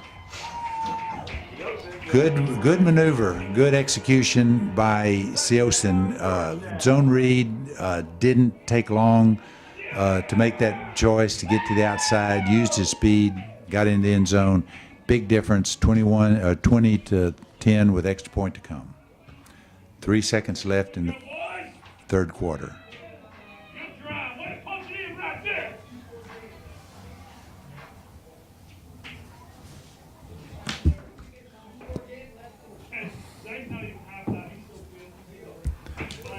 Siosin hold.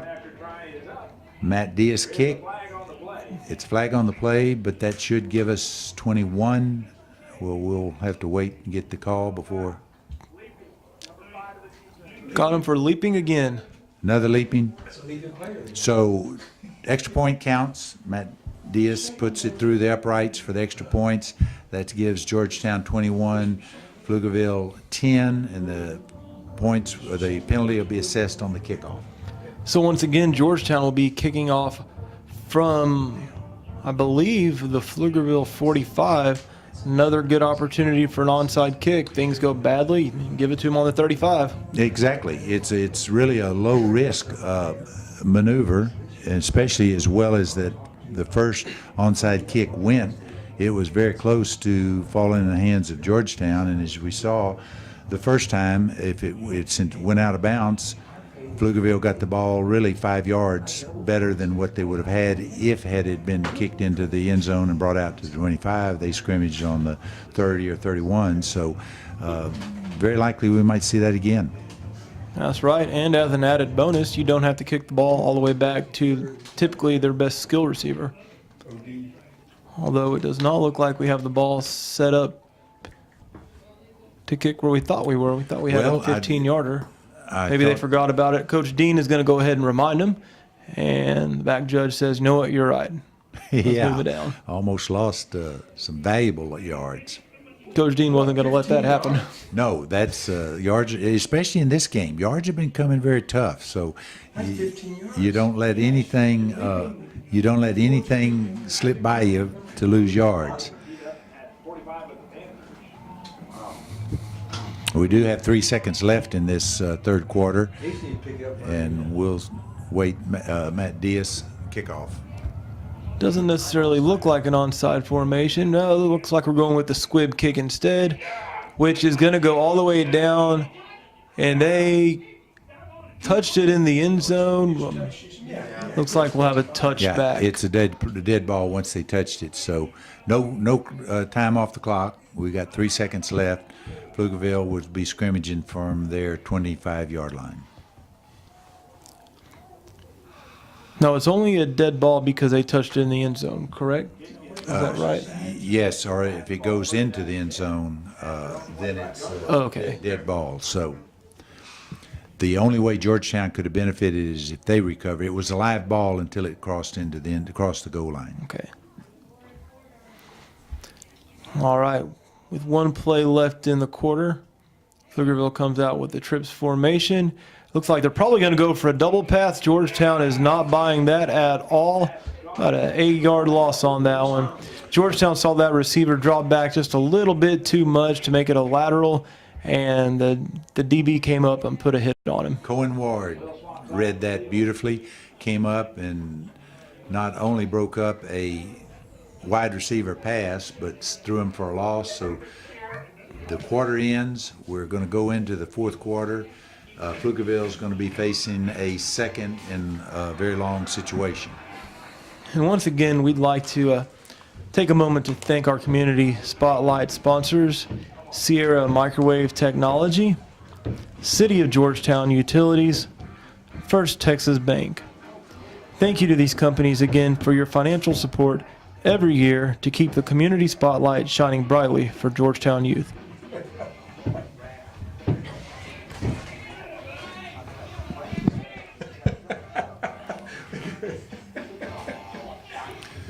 Pflugerville is going to be facing a 2nd and 17 to start this fourth quarter.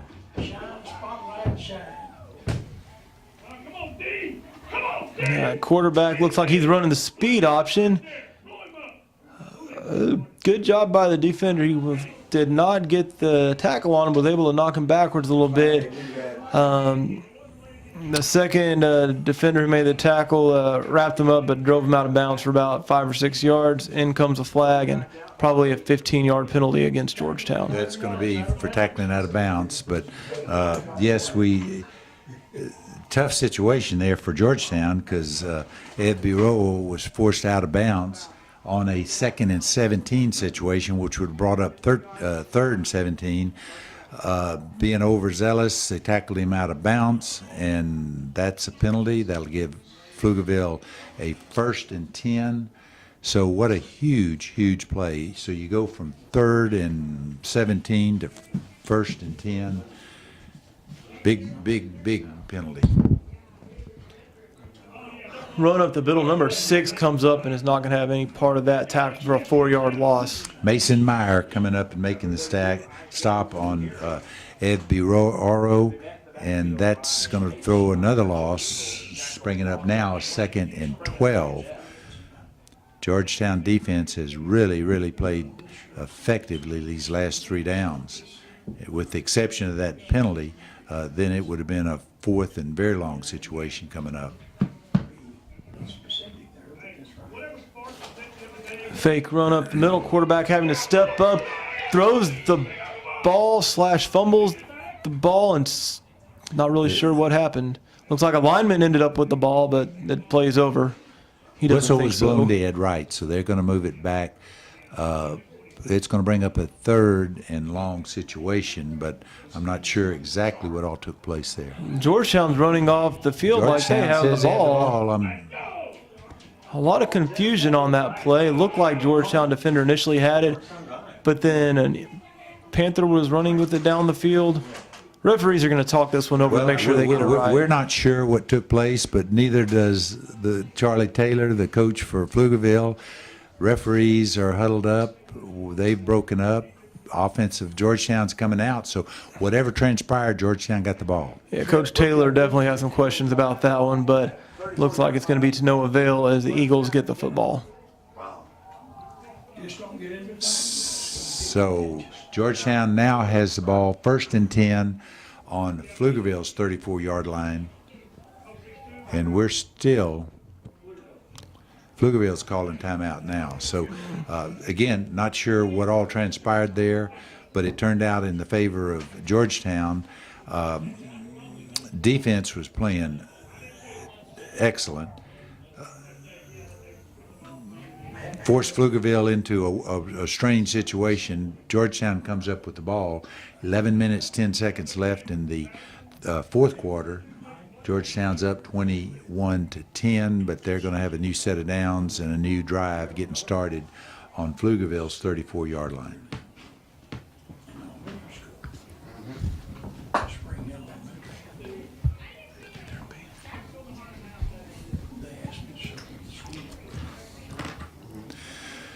So Pflugerville called timeout. I think in that quick, sudden change of the game, with Georgetown coming up with the ball, Pflugerville called timeout. They want to get their defense on the field instead of having a hurry up.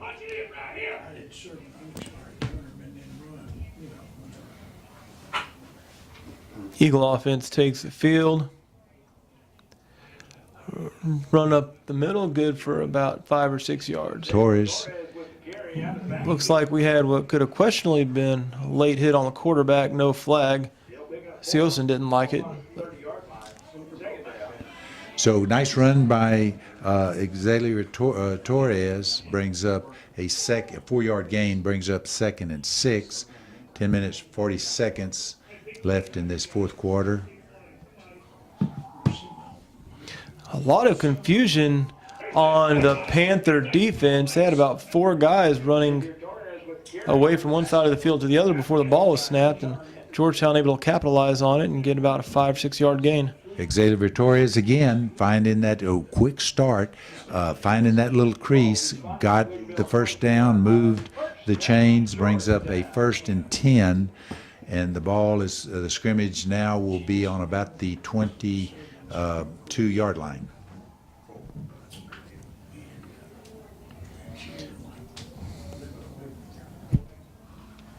Again, Xavier Torres staying with him. He's finding the crease. Offensive line is coming off the ball, giving him a little opening.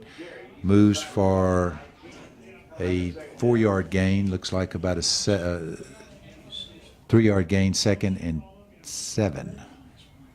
I'm getting 3 or 4 yards a carry. With this not being the high scoring of a game, Georgetown might be trying to eat up a little bit of clock, having a 2-score lead. Another good run up the middle, good for about 4 yards. Javante Rowan, the ball carrier. Georgetown staying on the ground, getting some yards, and as you just mentioned, the clock is soon going to become a big factor. It's 9 minutes and 20 seconds and running, stays running, of course, with the run game. Georgetown now has a 3rd and 2 situation on Pflugerville's 14. R.J. Marino into the game. Power back for the short yardage situation. Handoff, and looks like he is unable to get the first down. Pflugerville was looking for him. Georgetown has gone to the well enough that they pretty well anticipated that play. 4th and 2.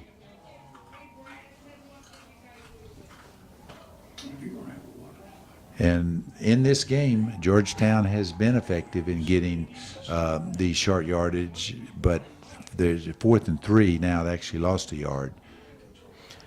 They are in field goal range, but it looks like they want to keep possession of the ball and try to get a touchdown. Siosin finds the receiver on the edge for a first down to the 2-yard line. Good route by Dylan Cahill, slips out to that flat. Siosin found him, got the ball to him. There's your first down, moves the ball, moves the chains. 1st and 10, or 1st and goal on about the 5-yard line. Georgetown bringing in an extra lineman, Parker Savage. Help with the running game, looks like. Fullback as well. Run over the right side. Looks like they're going to mark him just short of the end zone, about the half-yard line. Javante Rowan taking that handoff. As you said, it was just a power play all the way. Offensive line, R.J. Marino had a good block, allowing him to move down to the 1-yard line. So we got 2nd and 1 on the go. And him not getting in the end zone here actually going to eat up another 30, 35 seconds worth of clock. No problems Actually, there. yeah, you're exactly right. That's if they can score, that will be even a bigger play. And the keeper? That's Siosin. That was Siosin. Siosin, yeah, he did a good job of faking that. Javante Roden carried out the fake good. Siosin goes the opposite direction, determined run, gets into the end zone. 7 minutes, 8 seconds left, and Georgetown now takes a 27-10 lead with the extra point to come. Matt Diaz will be kicking, Siosin holding.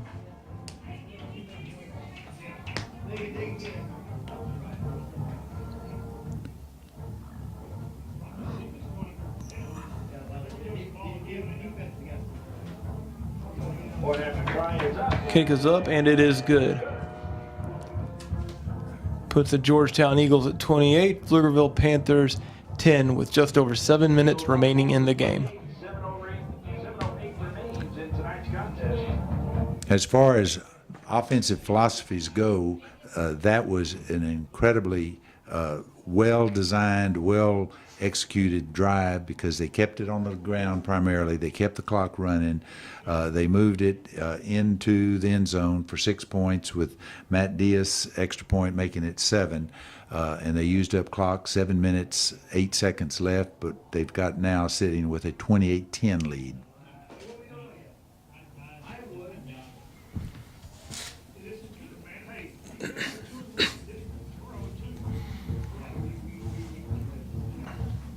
Back deep for the Panthers, number 21, Devin Maynard, and number 4, Aaron Butler. Matt Diaz lining up for the kickoff. Not too many steps, indicating maybe a pooch kick. Pooch kick to the left down to about the 22-yard line. He bobbled it, dropped it, and is running, giving ground, and ended up giving back an extra 5 yards by retreating. 19. Gage Leggett coming down and make on that kickoff coverage, making a stop on Ev Biaro as he was trying to give ground to get to the outside. Gage Leggett did a good job coming down, staying in his lanes, and making the tackle. Pflugerville now will be scrimmaging from their own 24-yard line. New set of downs to start this drive. 7 minutes, 2 seconds left in the game.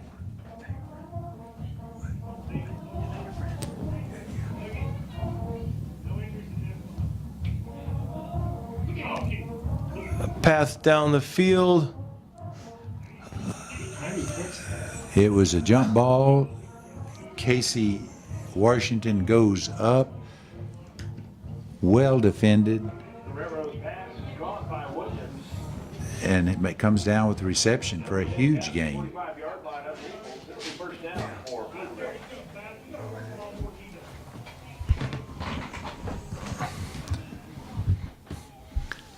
Ball of the Eagle 45. Tunnel screen to the right. Well defended by the Georgetown Eagles, limiting it to about a 4-yard gain. Again, Casey Washington making that reception. 6 minutes, 20 seconds left in the game. That brings up a 2nd and 6 after that 4-yard gain. Ball's on now the Georgetown 45-yard line.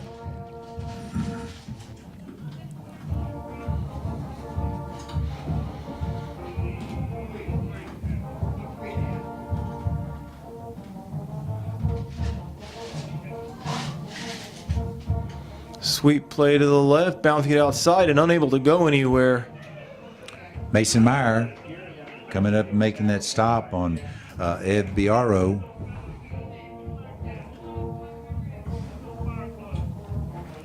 Clock running, 5 minutes, 40 seconds left in the game. Ball's on the 40-yard line, 3rd and 5. Panthers coming out in a trips formation. This is definitely going to be 2-down situation for them. They can't afford to give the ball back with the way the clock is going. Pass over to the right to number 1, finding some room up the sideline and taken out of bounds by number 25. Donathan Adams making that reception. Run out of bounds, forced out of bounds by Jonathan Nietzsche. 27. Panthers will have the ball first down at 10.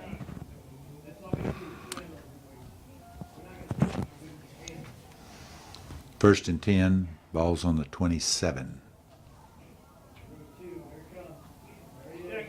Run around the outside. Number 2 trying to turn it up. Couldn't find anything. Had to bounce it outside. Good job by the Georgetown defense stringing that play out to get him to the sideline. Better on the tackle. Short gain on the play. 2nd down. Looks like we had number 42, Saul De La Rosa, on the tackle.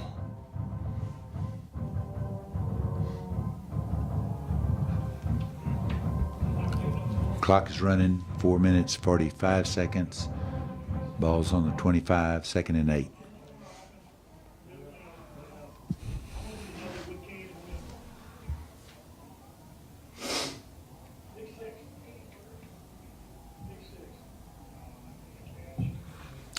Ball's thrown short.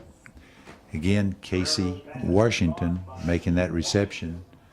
Not a first down, but brings up a 3rd and 2.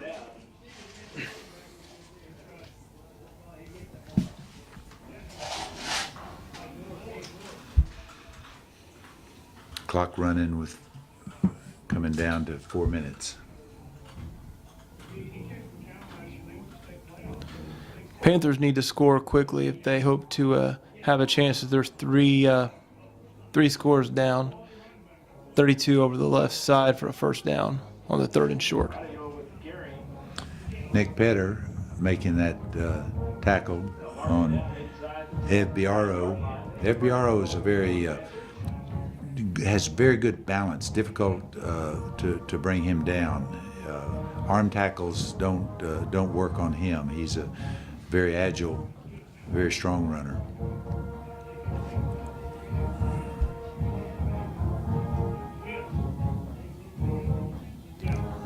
Run over the left side, number 32, able to get, looks like maybe back to the original line of scrimmage, not really any more than that. Bring up the 2nd down. Taylor Beal coming up making that tackle on Ed Biaro. So once again, Ed Biaro is a strong, well-balanced runner. Arm tackles are pretty easy for him to get beyond. Like Pflugerville going to take a shot in the air to the end zone. The ball's thrown out of bounds.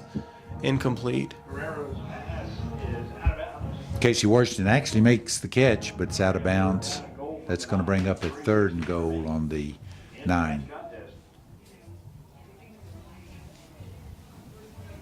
3 minutes, 16 seconds, clock stop, 3rd and 9. 3rd and goal on the 9.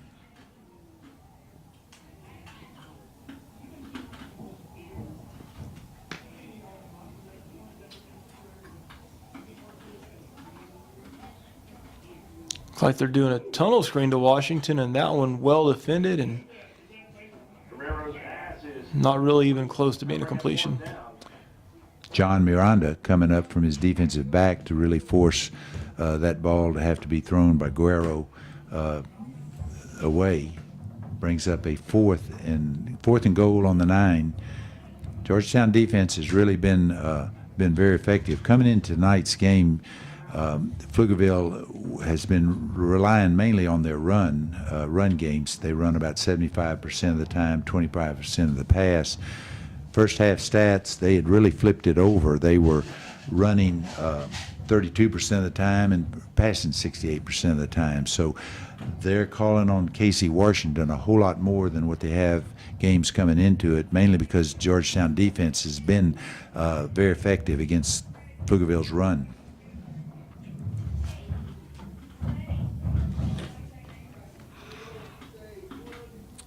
Another big stop being called on by the defense. They were effective earlier in the game on a couple of occasions, making a 4th down stop on the goal line.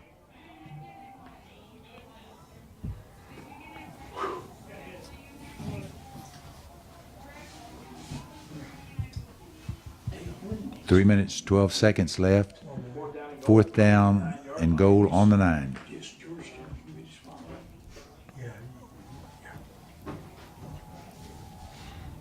Trip for the Panthers. He's going to take a shot into double coverage in the end zone, defended by Elijah Clough. Incompletion, ball goes over on downs.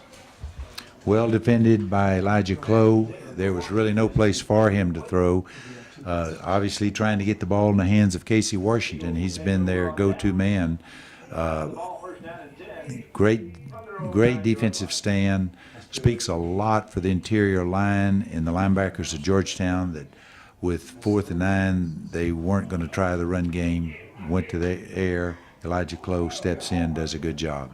Gives Georgetown offense the new set of downs, new possession, 1st and 10 on their own 9. Run over the left side, good for about 3 yards. Georgetown not really caring that much for yardage now, as they are just running time off the clock. Exactly. Xavier Torres got looks like about 2-3 yards, bringing up a 2nd and 7, but more importantly, keeping the clock going. It's 2 minutes and 40 seconds and running. And play clock is at 30 seconds, so they're going to be staying. They'll push this down below the 10-second mark, so that's going to run off. It'll be about 2 minutes left in the game when this play is started.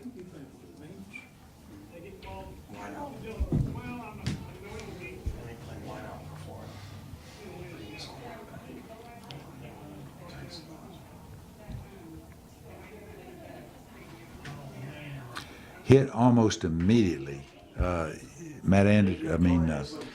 Patrick Porter comes in and meets Torres almost as soon as he gets the ball. It's going to be a loss, bringing up a 3rd and long. 3rd and long. Pflugerville has 1 timeout remaining. Not using it yet. Maybe they're waiting for after this play. Try to give their offense one more opportunity to go down and try to score. Minute 34 and running. It's going to be under minute and 30 seconds when the play starts. Sealson keeping it himself. Taking a pretty good hit. About a yard gain.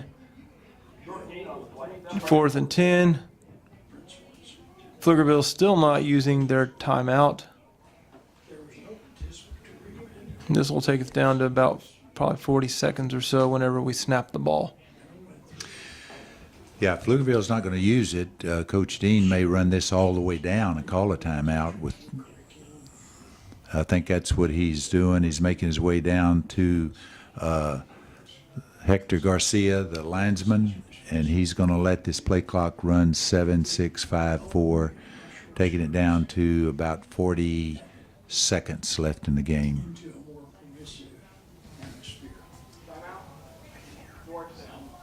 So 40 seconds left. Georgetown's kicking from their own 10-yard line. Of course, number one rule here is don't let the punt get blocked.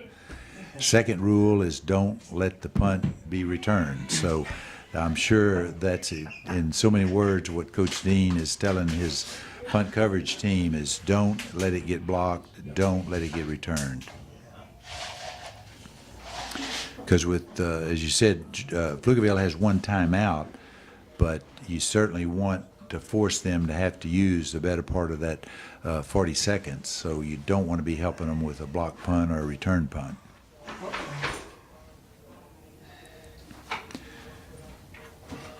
We've commented throughout this game, very physical game. Both teams coming into the game tonight with a lot of firepower. Very physical throughout. Pflugerville came in with a 2-1 district record. Georgetown's looking for its first district win. They come in with 0-2. So Georgetown will be punting from their own end zone. Fuller back deep to receive the punt.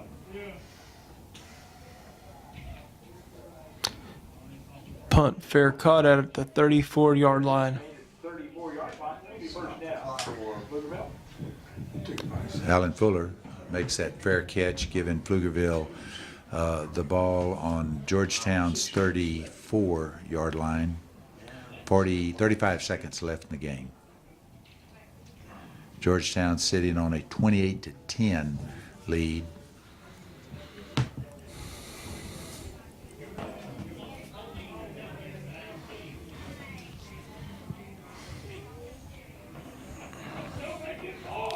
All right, Georgetown defense going to keep everything in front of them. Having 5 DBs, 2 linebackers dropped at about 10 yards. No harm in a 10-yard play. Able to tackle the receiver. Romero's pass is caught by Williams.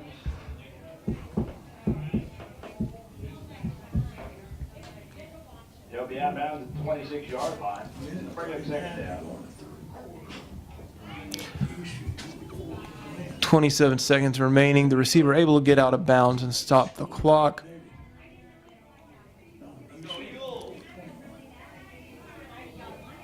Georgetown has 8 defenders 10 yards or deeper. Once again, keeping everything in front of them. Short pass, tackled out of bounds. Good for a 10-yard gain. Eats up another 6 seconds. Catch on the far side. Coverage and tackle made by Cohen Ward. Cohen Ward making the tackle for Georgetown. Casey Washington getting up, making that reception, but got up pretty slowly. He has really taken a beating tonight. It's like we keep commenting, it's a very physical game. He's made a lot of receptions. 21 seconds left in the game. Georgetown's up 28-10.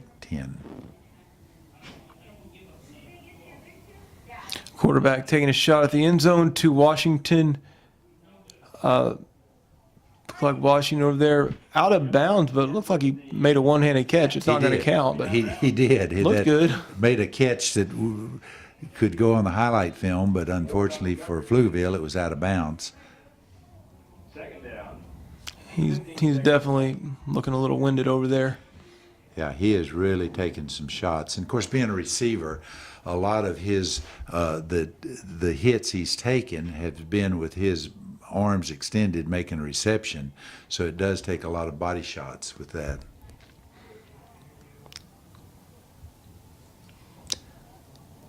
Once again, going to Washington over here. Washington trying to cut it back, and he is able to get out of bounds with 6 seconds left, keeping Pflugerville's hopes alive and maybe getting one more score before the night's over.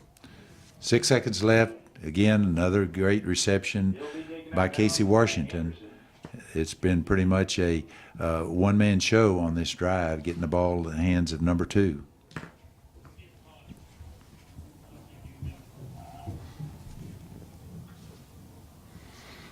Going to him one more time, and he's able to bring it in for a Pflugerville Panther touchdown.